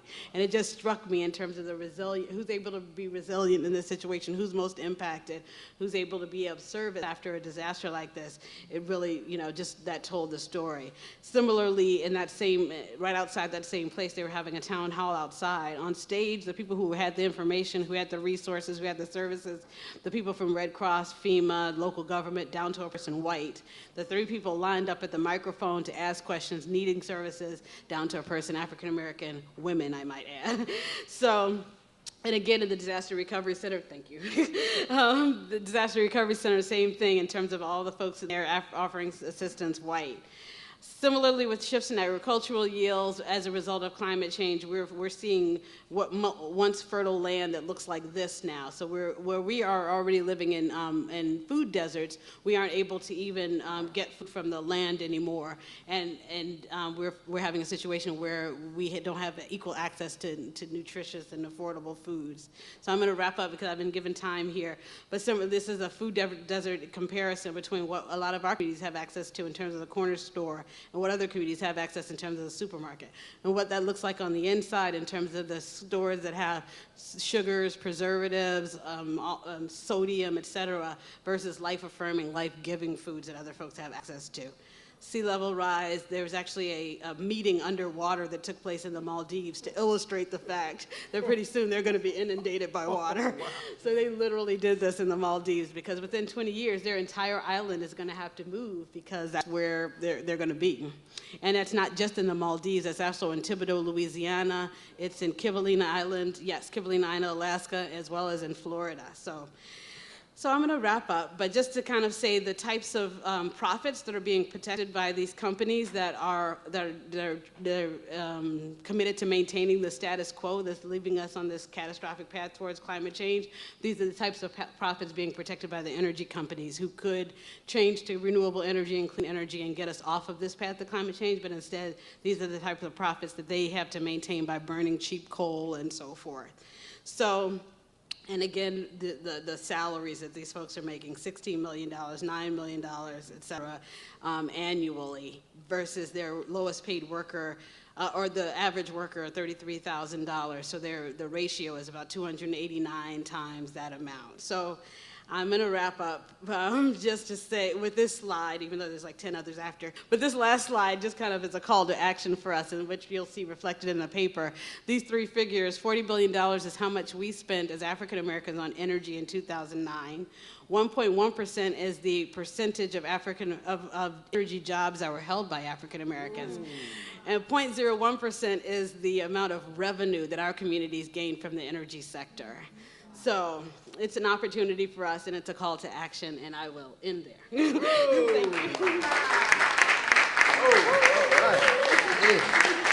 All right. Okay, we're almost there. You can imagine the power of this presentation being a part of this. And by the way, one of the things that I think Raleigh Kimbrough and I were talking about, because these days you get into about an hour, you get a little nervous. You know, because, and I'm sitting here saying George Curry's going to be mad at me because he's last, and is he going to wonder, is there going to be any audience left? But I had you last for a reason, because I wanted you to be like Mr. Emerge to bring the cap to it, right? Sure. I did. But also, one of the things that we're going to have to get back to is devoting more time to deliberation. I mean, more time to these kinds of discussions. Because today, back in the day, we spent hours and hours and hours. Now, about a half hour, we're ready to go. You know, but these are serious issues. 50 years after the March on Washington. I want to give a quick shout out to Sonny Jones and Brother Ronald Owens Bay. Baltimore's in the house. Well, I don't know, Brother Sonny's there, dude. Yeah, well, you're in the house. Want to let you know. Reverend Shirley Gravely Curry from the School of Divinity at Howard University is in the house. And we have staunch IBW there with the Justice Collaboratives, but also great support. Dr. Tyrone Lovelace at the door there. Give her a round of applause. Ron Hampton, y'all know Ron Hampton. Give him a round. So it's always important to acknowledge, and there may be some others as well. In fact, my brother, right here, you're going to beat me up because I don't remember your name, but I know you're a staunch supporter. No, right here. Daryl. I thought it was Daryl. I had the first name. Daryl McFadden. He's the DC Justice Collaborative. Give him a round of applause as well.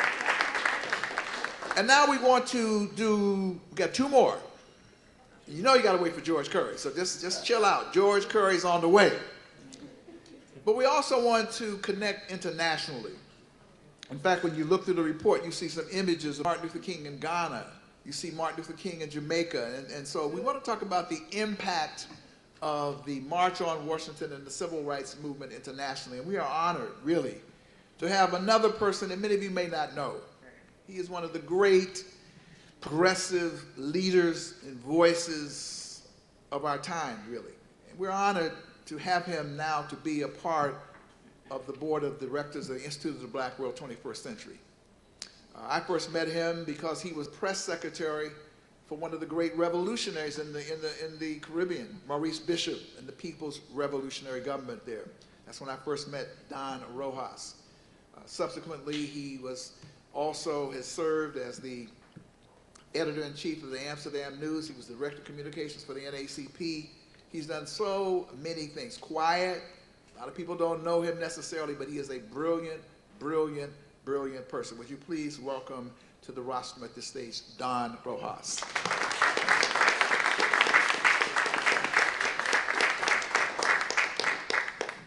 Thank you very much, Dr. Daniels.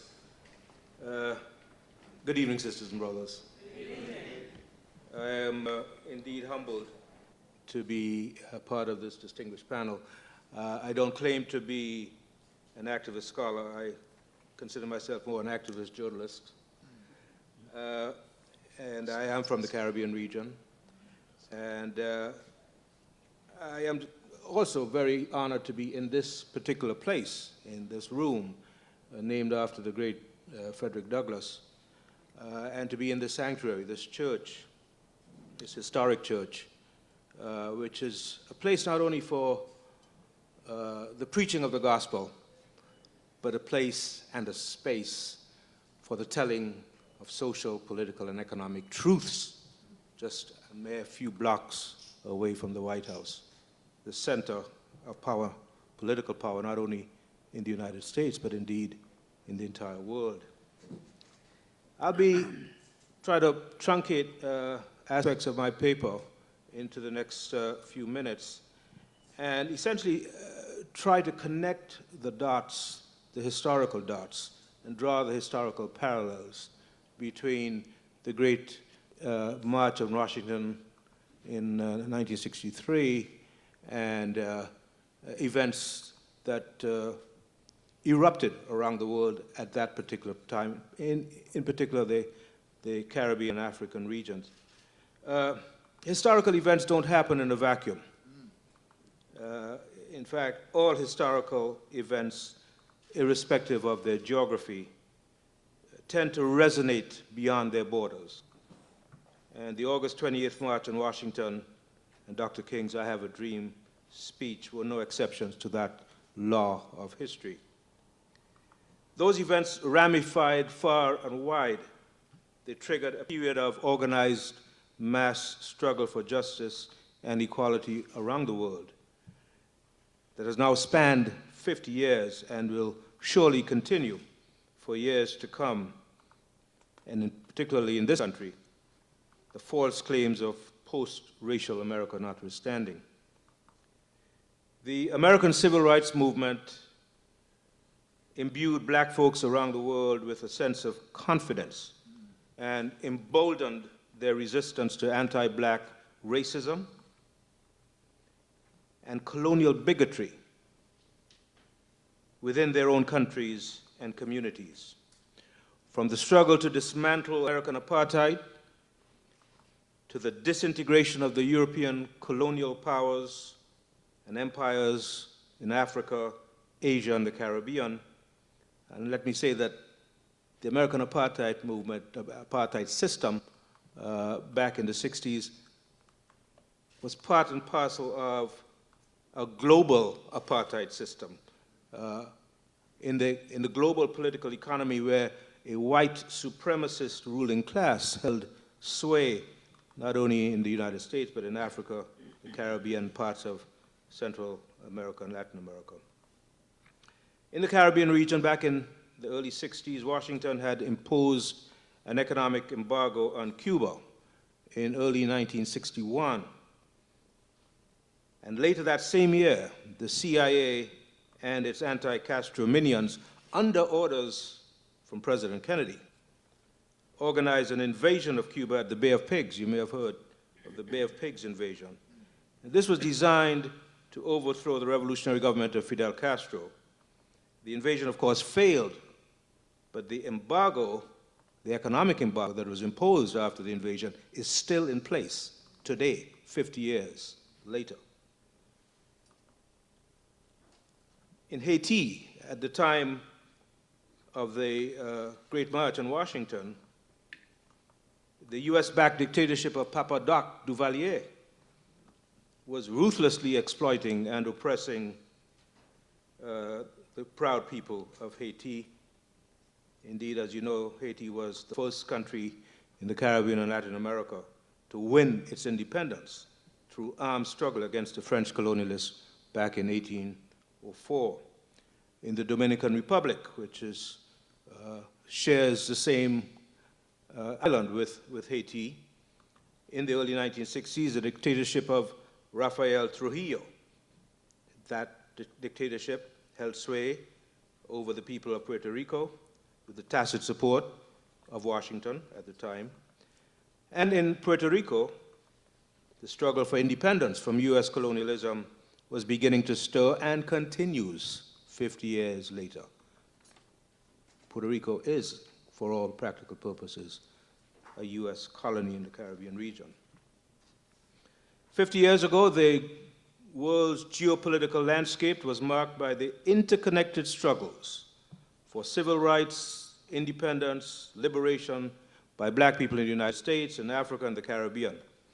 From fighting against immoral and unjust Jim Crow laws in the American South, to resisting apartheid's domination in South Africa and Rhodesia, which is now known as Zimbabwe, to demands for independence in the Caribbean, people of African descent everywhere had begun to march down that road to freedom back in the 1960s. In fact, just 1 year before the March on Washington, Nelson Mandela had been convicted of sabotage and conspiracy to overthrow South Africa's apartheid regime and was banished to a jail where he spent the next 27 years of his life. And while in prison, he read and studied the speeches of Martin Luther King and other civil rights leaders. Connect the dots. It's important to realize that what happens in the United States does not happen in a vacuum. 1963 was also the year that Kenya gained its independence from Britain under the leadership of the great African freedom fighter Jomo Kenyatta. And 1 year before, the former British colonies of Jamaica and Trinidad and Tobago had won their independence in August of 1962 after many years of hard struggle. Iconic images in photographs and in newsreels of the March on Washington and the bombing of the 3 little girls in Selma that Sister Nkichi talked about. These images were seen by millions of black people throughout Africa, the Caribbean, and Latin America. And the sheer audacity of the unmatched eloquence of Dr. King stirred countless minds and touched innumerable hearts. And the barbarity of the church bombing struck a chord of righteous indignation across the black world. And there soon emerged a synergy between the civil rights movement in the US and the national liberation movements in the colonies of the decaying European empires. They influenced each other, they learned from each other, and they drew inspiration from each other's bold and courageous actions. In the Caribbean at that time, there were young men and women like Maurice Bishop in Grenada, Walter Rodney in Guyana, Ralph Gonsalves in St. Vincent, Tim Hector in Antigua, and countless others who were developing a nascent anti-colonial consciousness and who had absorbed the images and the lessons of the March on Washington and had schooled themselves in the civil rights and black power struggles that emerged in its wake. A little interesting historical factoid I'll throw in at this point. Maurice Bishop, in fact, grew up just a few miles from a village in Grenada where Malcolm X's mother was born. Malcolm X's mother was a Grenadian. In 1963, all of the English-speaking Caribbean countries, with the exception of Jamaica and Trinidad and Tobago, were still British colonies. And it took more than a decade later for the rest of the countries to become independent. And it was during those years that the pro-independence forces in the region systematically studied and adopted both the language and the organizing tactics of the civil rights and black power movements in the United States. You know, sisters and brothers, many of you know this, there's a long and rich history of Caribbean-born political leaders who have played pivotal roles in the African-American freedom struggles throughout the 20th century. From Jamaican-born Marcus Mosiah Garvey, whose Universal Negro Improvement Association grew from its Harlem base into the largest mass movement of black people in the 1920s and 1930s, with active chapters not only in the United States, but throughout Central America and throughout the Caribbean. In fact, the largest chapter of the UNIA outside of the United States was in Cuba, a little known but very significant fact. Stokely Carmichael, born in Trinidad and Tobago, who became the chairman of SNCC in 1966, taking over from John Lewis, who later became a US congressman. Trinidad-born C.L.R. James, one of the towering intellectual figures of the 20th century, who organized black workers in Detroit and debated the so-called black question with Leon Trotsky. 3 years after the March on Washington, on June the 20th, 1965, Dr. Martin Luther King set foot on Jamaican soil to address the graduating class of some 400 students at the University of the West Indies, and also to speak to large crowds at Jamaica's National Stadium. King's speech to the graduates was titled, "Facing the Challenge of a New Age." And in his speech, he spoke of the passing of the colonial order and the need for nations to work together and to fight for justice as the world was increasingly becoming interdependent.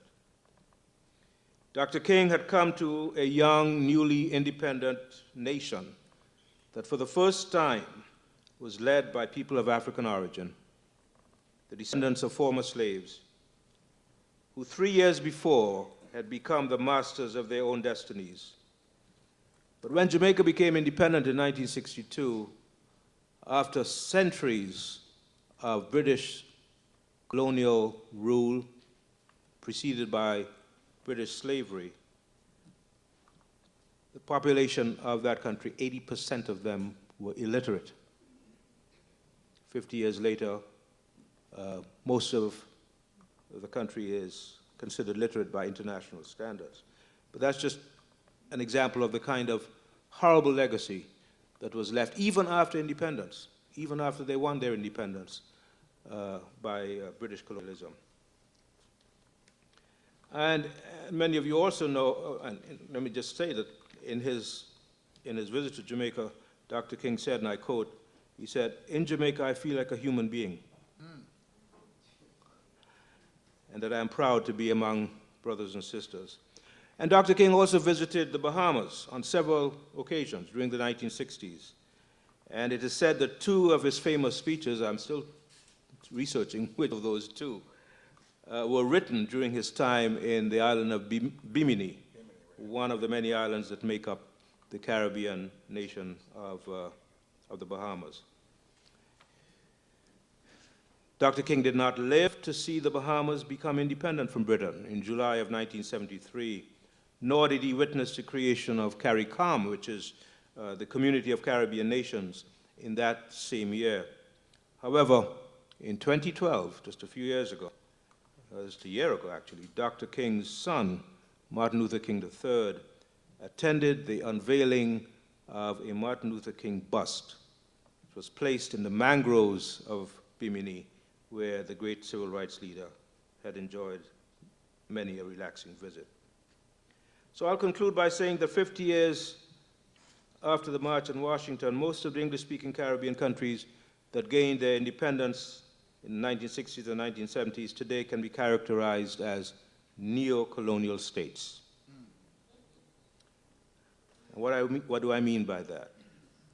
They possess the trappings and the symbols of political sovereignty. They have flags, they have national anthems, they have democratic elections, they have independent judiciaries, they have parliaments, they have diplomatic missions, they have membership in regional and global bodies, but their economic development remains stymied by an inherited web of unequal and unjust economic relations with their former colonial masters.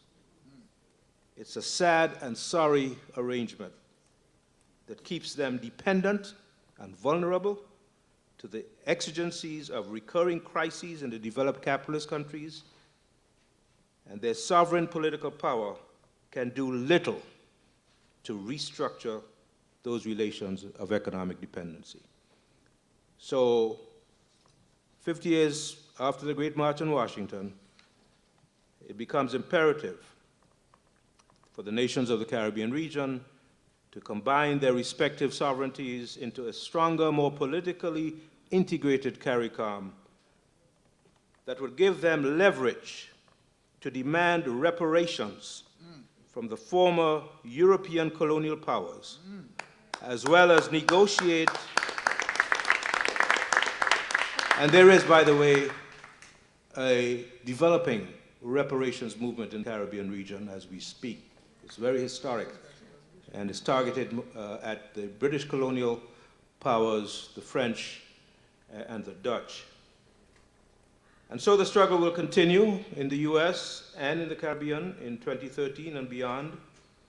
And 50 years after the Great March on Washington, Martin Luther King's dream is still a dream deferred for millions of black people throughout the Western Hemisphere.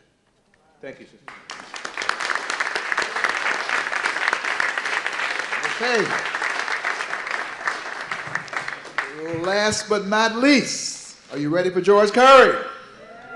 Are y'all ready for George Curry? Give that brother some love. Now, we want to thank you so much for your patience. We tried to make them shorter, but they were not as short as we wanted to. But I think you appreciate the depth of the analysis and the quality of the discussion that's been laid out and how important this will be. And I did want George to be last because George has this panoramic sort of purview He's a writer, and you know, some people don't remember Emerge magazine, but most of us Emerge. We remember him from Emerge magazine.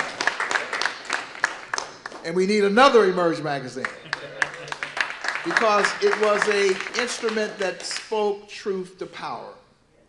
George Curry is now the editor-in-chief, once again, of the National Newspaper Publishers Association. That is the trade association for the vast majority of black newspapers in this country that are suffering about it. I let him talk about that. But he also, and this is a little-known story that he tells, and I've heard, he has trained and mentored, he has taken it upon himself to mentor journalists. And some of the most well-known journalists in black America today were tutored and mentored by this man. Would you please welcome Mr. Emerge to the platform, George Curry.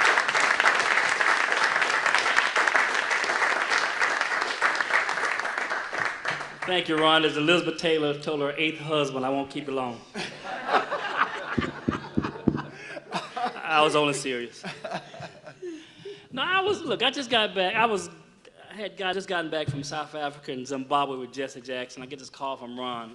I'm about to go to Morocco to tell him he wants me to write a paper for this.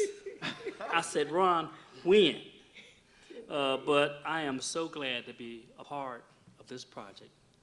And I don't know about you, but just sitting here and listening to my friends and colleagues bring it on here tells me what this is all about. That's why I do this. So it's not a matter of having time, it's a matter of making time. Amen. Because there'll be a lot of lies told in the next few days.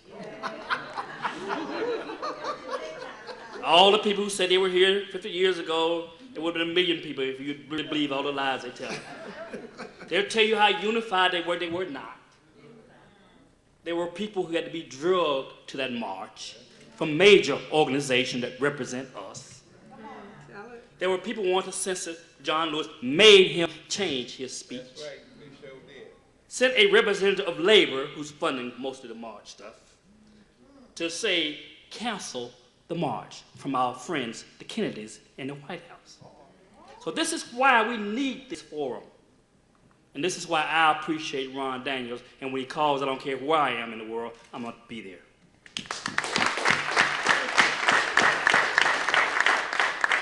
I want to talk briefly about the media. Now, 50 years ago, trying to find a black person in the white-owned media was like trying to find a Virgin Maternity Ward. In fact, you may have a better chance of finding one there than you would in the media. There were so few. Look, there weren't many of us in mainstream, so-called mainstream media until 1967 when people rebelled. And they realized they don't understand what's going on, and no one in the newsroom knew what was going on. That's the first and only time they hired us in any significant numbers. And the people you know, the names you hear from 1963, had to beg to cover the March on Washington. Tom Johnson, who had worked for the Pittsburgh Courier, like most blacks who went to white newspapers, they had worked for the black press. They wouldn't let him go. So he paid his own way to the march, cover the march, and wrote stories for Newsday, which is where he was working then, and for the Pittsburgh Courier, paying his own way. Ed Bradley was trying to get a job in journalism, hanging out at a black radio station in Philadelphia. Heard one of the DJs said, we're going to rent a bus and go to Washington. And he said, I want to go too. And he was one of the bus captains. That's how he got to the march on Washington. Charlene Hunter, who integrated the University of Georgia, was working mostly typing rejection letters at the New Yorker. And said when the march came, she sat in front of the TV and cried. That's what the black press, the white press was like 50 years ago. And today, there are few blacks who've ascended the ranks in journalism, and most of them are being laid off as the media becomes more constricted.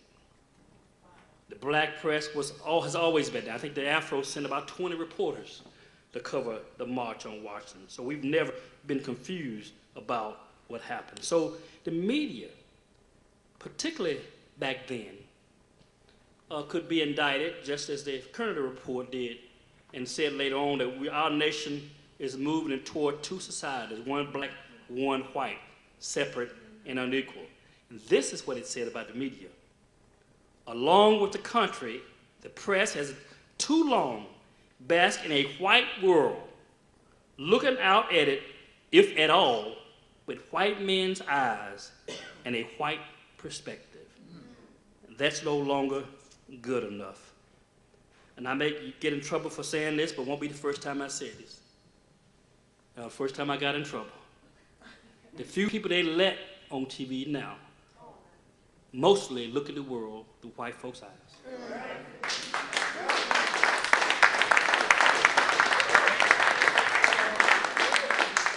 And when I start lying, you stop me. The newspaper industry, and I'm going to go doing segment by segment. The newspaper industry in 1978 said, we got this great goal. By the year 2000, we want the newspapers to look like the communities they serve. Well, 2000 came and went. They didn't come close to it. So they moved the goal back. But where have we been? 37% of the population now officially are people of color. But in news media, 12.3%. It has been at 12 and 13% for more than a decade. That's all people of color. Let's bring out the black part, because, see, don't get confused with stats. They say, oh, people of color. You're going from colored people to people of color. Let's bring out the black part of that. Where are we? African Americans are only 4.6% of daily newspaper, 4.6%.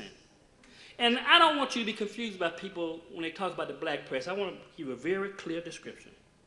The black press is media aimed at black folks, owned and operated by black people. It is not the Root, owned by the Washington Post. It's not the Grill, owned by NBC, or any of these other rags out here, because they are running out of white people. They got to come up and buy our companies. We've seen it with Johnson Hair Product, we saw it at BET, and we're seeing it with the black media. And you see Essence, and the content's totally changed in Essence. You know, I don't have to tell you. So you have to put in perspective saying, where they got nowhere else to go. So what does that mean for us when they buy up our products? And what does it mean when we don't support Merge? And then wait till it closes and say, oh boy, I wish Merge was around. I wish you would support me when we were around. We had one black person. You ain't just white folks. We had a black person. I'm going to call his name, Keith Clinkscale. He is responsible for closing 6 black magazines.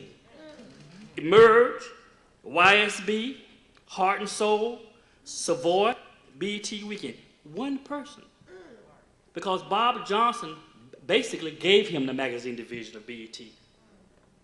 And now they went bankrupt, and 6 magazines that existed before don't exist anymore. Look, it takes a while to make money in publishing. When the Merge closed in 2000, our circulation was larger than Weekly Standard. It was larger than the New Republic. But the difference was, people who owned those magazines were willing to wait to become profitable. The Nation magazine has been around since the 1800s, has been profitable 4 or 5 times in its existence. But we need people who with deep pockets, who are willing to come in and say, this is important enough for us, that we need to have a voice ourselves. Bob Law said it best. He said, we are witnessing a very serious decline of black radio in general and black-owned radio in particular. This is happening at a time when blacks can ill afford to be without a voice in the marketplace of ideas. So let's talk about what's been happening in black radio. Well, as of 1996, the Telecommunication Act allowed anybody to pick up and own as many stations as they want. So consequently, black folks own less than 2% of all licenses. There are 6,000 commercial radio stations, fewer than 100 are black owned. And let's look at employment in radio. From 1995 to 2012, whites still are most 88% of all employees. Over that same period, the same 17-year period, black employment went down. Now, think about this. This country, I'm gonna get to that part. This country is becoming increasingly diverse. And at a time that this country is getting increasingly diverse, black employment in the news media either static or declining. So black radio fell from 5.7%, which was never great in the first place. 17 years later, it's 5.2%. The same pattern when you look at news directors, the people who decide what's going to be news. It was 5.4% in 1995, 17 years later, 3.5%. Let's look at television. Now, black folks watch television more than anybody else. There was a survey done by Pew that said if you ask people who watched television yesterday, 70% of black folks would say yes, compared to 56% of Hispanic and 43% of whites. Now, let's see how that panders out in terms of how they support us. The number of blacks, percentage of blacks employed in TV news has remained the same for 17 years. 10.1% in 1995, 10.2% in 2012. Whites are 86% of all news directors, blacks are 3.8%. And let's talk about our black TV stations.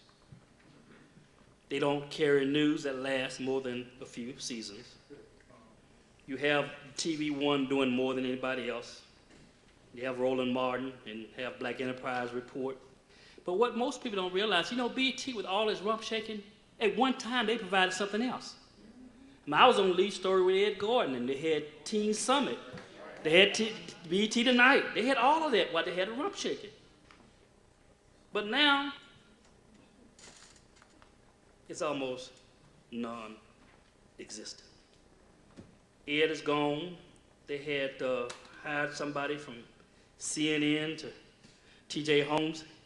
He's supposed to do a program called Don't Sleep. By the time he woke up, it was gone.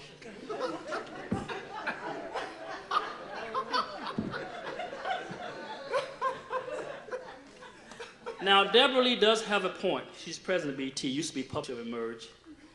She said, people say they want this kind of programming, but when they do put it on, we don't support it.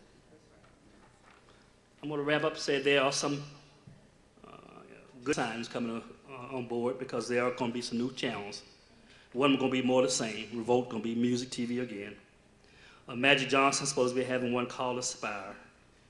And you got Bounce TV and some other things that are out there. Look, we have to get to the point that we support our media and companies that support us, or we're going to get more of the same old things.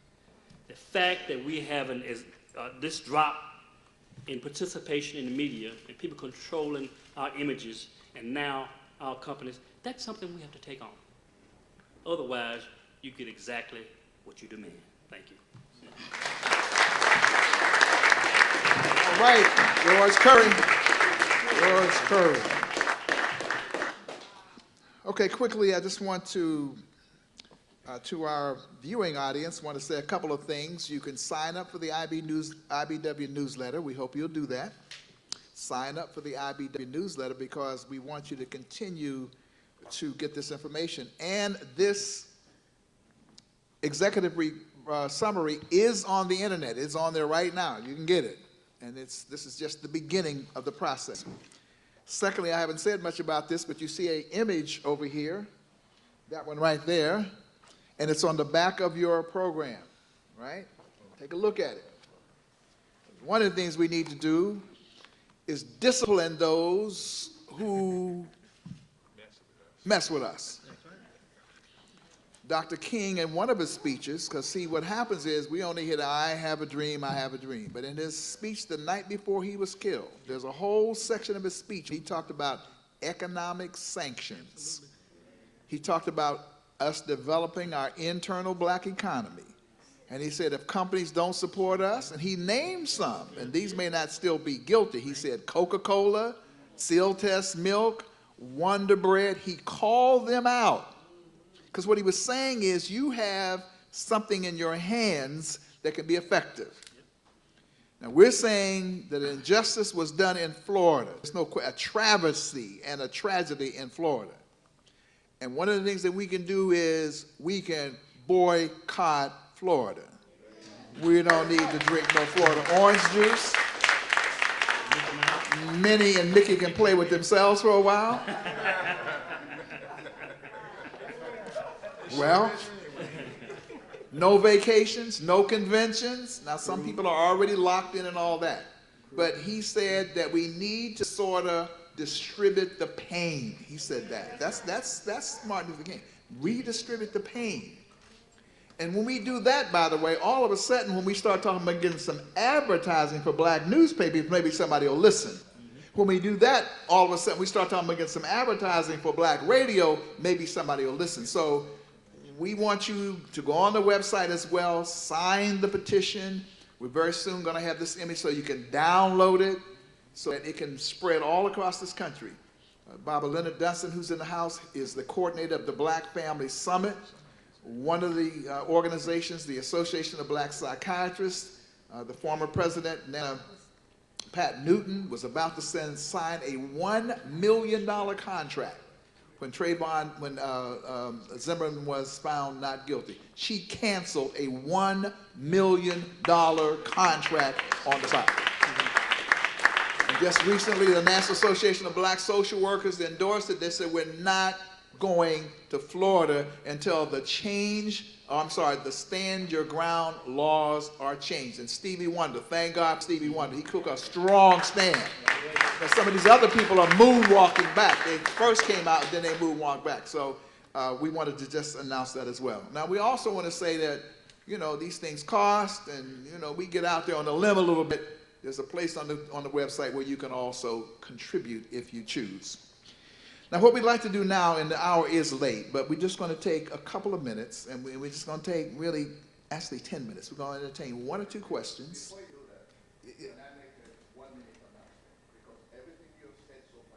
Well, wait a minute. We're getting ready to get into a participatory part, so maybe you can do it as a part. Hold on a minute. Hold on.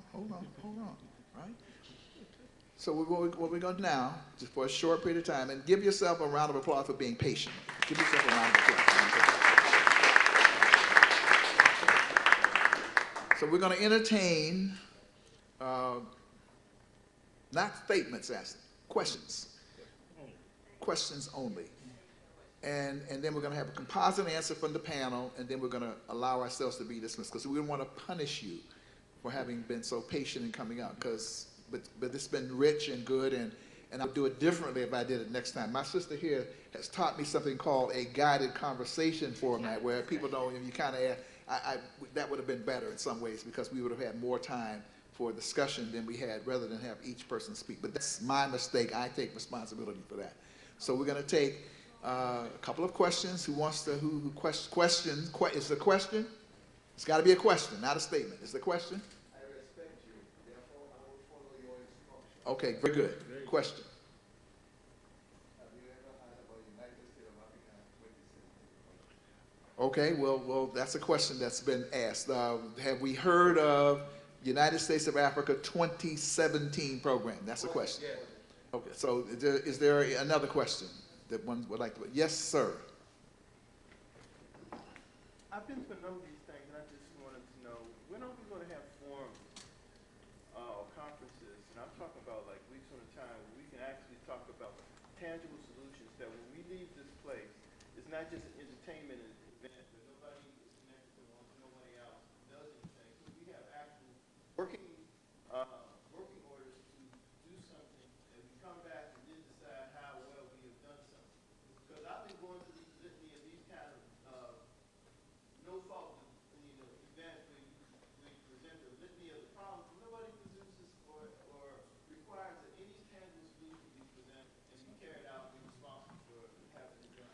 Okay, we'll get an answer to that one. We did have something called a State of the Black World Conference, which we did some of that, and we are acting on some of those things, so maybe you missed that one. Another question? Yes, sir. Yeah, I like news and education kind of programs. You know, talk about news people and No, speak up, and now. for the news and people like that, like PFW is very much black oriented. We don't even support it. So how can we expect white people in the system to support us?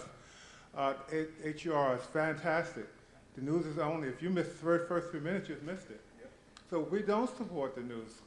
So we can't look to other people. I know I'm asking a question, but. Okay, all right.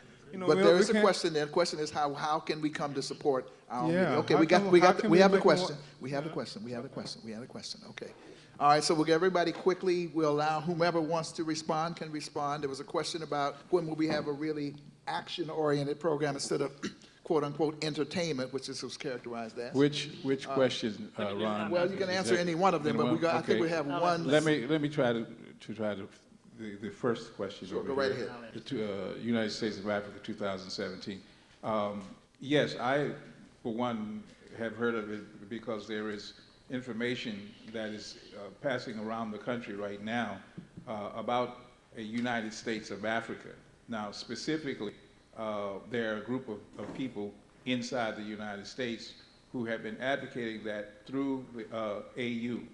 I'm not sure that the AU has adopted that position yet, but there is an active network of us that I know I'm a part of that knows about it, that supports it, and is trying to get as many people as possible to also support the idea of a United States of Africa. So there is the beginning part of that within the network. In relation quickly to the brother's question back in the rear, and I appreciate that question, but I think part of what is useful about opportunities like this is we don't get a chance to do this that often, to really think and reflect on where we have been, to help us understand where to go. And sometimes you have to stop acting and ask yourself, what have we done before we got here this evening? So there's value in doing this. It's not the only thing, however, that you do.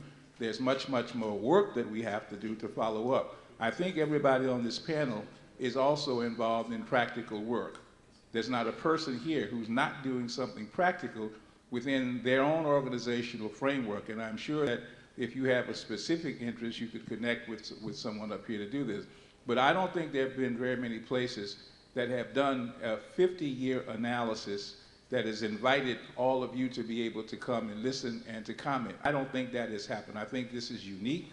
It is different from what the whole 50-year piece is going to be, and it is commendable, but it is the first step. And I think if you plug in and connect with IBW, you will see that it is actually trying to make things happen and not just talk about them as some sort of academic exercise.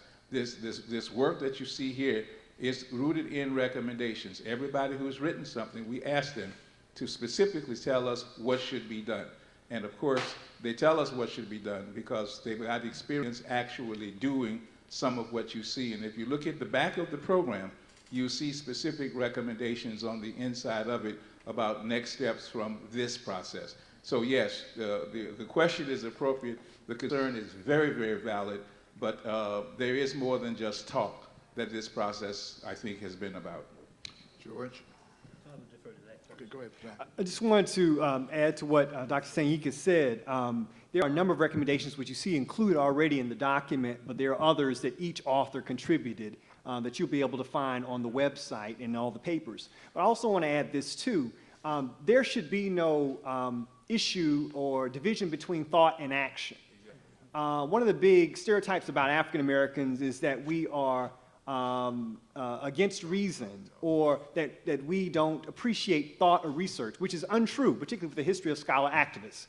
But the way we see things is that scholarship activism is all interconnected and it has to have some transformative end. That's what we're talking about. But if that criticism holds true and incorrectly for African Americans, it should be held true for mainstream think tanks, which if there was a recent article, I think in the Boston Globe, that said most think tanks are engaged in partisan wars that are promoting, political fanfare while real people are suffering and struggling. We should be up in arms about that, but we're not. And Dr. Singh and I, during the research, and thank Dr. Daniels for the opportunity to spearhead this effort, there are not enough African American and progressive think tanks, and we pale in comparison to, I would say, the think tank industrial complex that does not really look at African American specific issues. And so this effort is a beginning piece, and the Research Consortium is trying to bring together a coalition of folk to connect thought and action in ways that really help to promote change. But I will say this, there are a number of scholar activists who are out there on the ground. I know Sister Patterson talked about it a lot, Sister Taifa and others, Mr. Curry and Brother Rojas, and many others who you know and don't know, who are on the ground working right now in obscurity or in their communities. But we need to come together and promote coalitions and share information and create coordinated effort to be able to change conditions all across the community. I know Dr. Daniels has been championing the Malcolm X, Martin Luther King initiative for some time, and we're trying to adopt that to implement strategies in every city so we can have real progressive change that it doesn't just affect us. As Du Bois would say, when African Americans are improved in terms of their condition, America is also improved as well. And I think we have to understand that and not be ashamed to focus on African American specific issues and continue to push until real change happens. I wish I knew the answer to that question. I would still be in business to emerge. I do think that there are some things we can do. I think that in terms of our organizations, we don't do enough of that. Our organizations, we can use them to say, whatever publication, say the Crisis. I'm going to subscribe to Crisis, or if they have Emerge around, or some other magazine saying, or radio and TV outlets, and say, look, as a group, we're going to subscribe. And make this part, we check out the membership dues, we check out subscription as well. That we got to look beyond just the individual. Also, I think those among us who are committed, I think we have to do more. And don't look for, look, Du Bois talked about the talent of 10th, he was over-optimistic.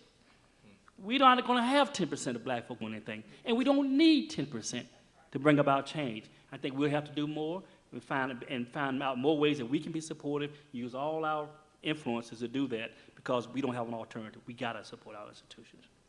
Okay, I said I wasn't gonna allow another question. This will be the last question to our elder, who has been so patient. She came to see Jesse Jackson, and even though Jesse only came for a minute and left, she stayed with us. So, Mommy, you have the last question. Let's give her a round of applause first of all. Let's give her because she came. All right? Yes, ma'am.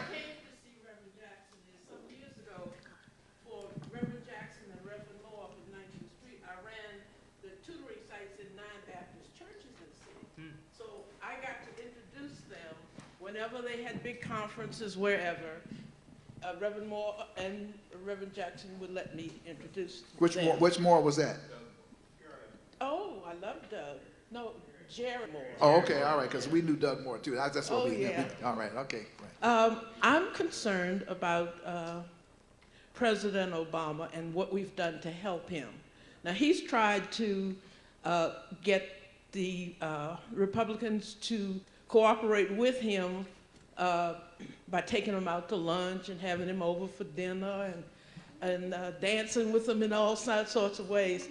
I'm concerned that one of the things we used to do with PUSH is we did petition campaigns. That's how we helped to get rid of apartheid in Africa. Can't we do petitions on all these folks, Republicans who will not give him support? Send them a little letter with hundreds of names on them, letting them know we're not satisfied with their behavior. Even though we might be Democrat, we are Democrats. We're not satisfied. Something that ought to, I feel so sorry for President Obama. I don't like this. I'm a teacher too, and I'm a teacher of girls and boys, and I don't like seeing boys men subjected to the kind of pain. When he has a press conference, there are not enough of us asking him questions. When he's running around, the people who are talking to him are young whites. When he has to make appointments, I don't think he has but one or two black people in his cabinet. Outrageous. Right, okay. Absolutely outrageous. Right, what can we do to help him? Right. As we conclude, let me just offer a commentary quickly on that one. And that is that obviously one of the things that we need to understand are, we talked about, and Dr. Sanyika certainly laid this out, there are certain constraints under which President Obama or any president functions within the nature of the system. And movements ultimately are, and Dr. Fauntleroy talked about the electoral politics piece, but really movements are more powerful than electoral systems initially. You need movement. And so that's one of the things that we are talking about, is how do we take our circumstance that we find ourselves in and spark resistance. In the state of Florida, we can write all the letters we want to Governor Rick Scott. The dream, and let's give a big round of applause to those young students, the dream defenders who have been sitting in this office. They've been sitting in the office, and he's been saying, not by the hair on my chin, chin, chin, I'm not going nowhere. We need to vote more heavily. Dr. Fauntleroy talked about that. Congresswoman Corrine Brown in her district pointed out that when we slept the election, and I think he mentioned that as well, we go with the most exciting elections, but the real deal is we have to keep our eyes on the prize all of the time. There's another sister who's been affected by a stand the ground line. Her name is Marissa Alexander. And this is a crazy situation with her. But what Congresswoman Corrine Brown said was that they had a prosecutor with whom they could deal. It was Democrat, and Democrats ain't perfect. That ain't the point. But they had relationships. They were being able to get some diversions and whatever and all that kind of thing. Slept the 2010 election, and in came a right-wing extremist who was elected prosecutor. And she said, we catching holy hell now because we slept the election. So we need to march on battle boxes. We need to continue to have that vote as a tool in our disposal. But I do declare that in that state of Florida where Rick Scott is saying he will not change, if Minnie and Mickey end up alone for a while, That's right. we stop drinking Florida orange juice, and there's some alternatives because I didn't find something. You can get some orange juice out of Brazil, so you just check your counter, right? We stop going to and we're going to have on our website soon, because people have already done this, they have canceled vacations. One of our board members, Afia Dawson, told us the other day she went to Puerto Rico, lost maybe $1,000, but she just made a principal stand.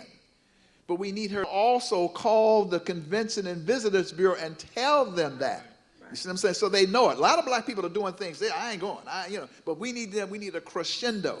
If we hurt them in relationship to economic sanctions, like Martin Luther King was saying, they will change the stand your ground law. It will change. So we need all of those things in composite working together.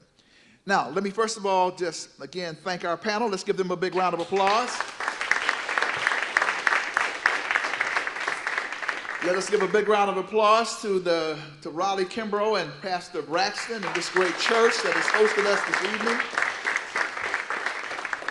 I want to give a big shout out to our web team, Kyle Pennerman, and to Brother David, I forget David's last name, Etheridge, who do our web work. Big shout out to Reverend Dennis Dillon and Pure Purpose Productions. They're the ones who, y'all don't know how it went down. I was at the airport waiting. I thought I was gonna miss my plane trying to get this document here. And Reverend Dennis Dillon came to the airport, and I had my suitcase open and everything to make this happen. That's the kind of dedication to come. So we want to give a big shout out to Reverend Dennis Dillon. Big shout out to Terry Johnson, who's been webcasting here right at this church. Give a big shout out to him as well. And finally, we want to conclude by simply saying Aluta Continua. This is a part of a process. This is not the end of a process. Aluta Continua. The black paper, and we called it a black paper because we deliberately wanted to also begin to say we need to say more about black people. I was having a conversation with a friend of mine recently, and they said, you know what? A lot of people of color are starting to move back to North Carolina. I said, oh, people of color, people of color are moving back? Well, no, they really meant black people, but they didn't say that. We've now become what? People of color. And it's okay, I'm not against Latinos, Asians, anybody else. But we be a specific people. We are black people. We are people of African descent. We ought to be able to say, black people are moving back to North Carolina. No problem. but we gotten it all blended and merged. So this is a black paper addressed to the condition of black people, because black people are hurting, and we need to be able to say that.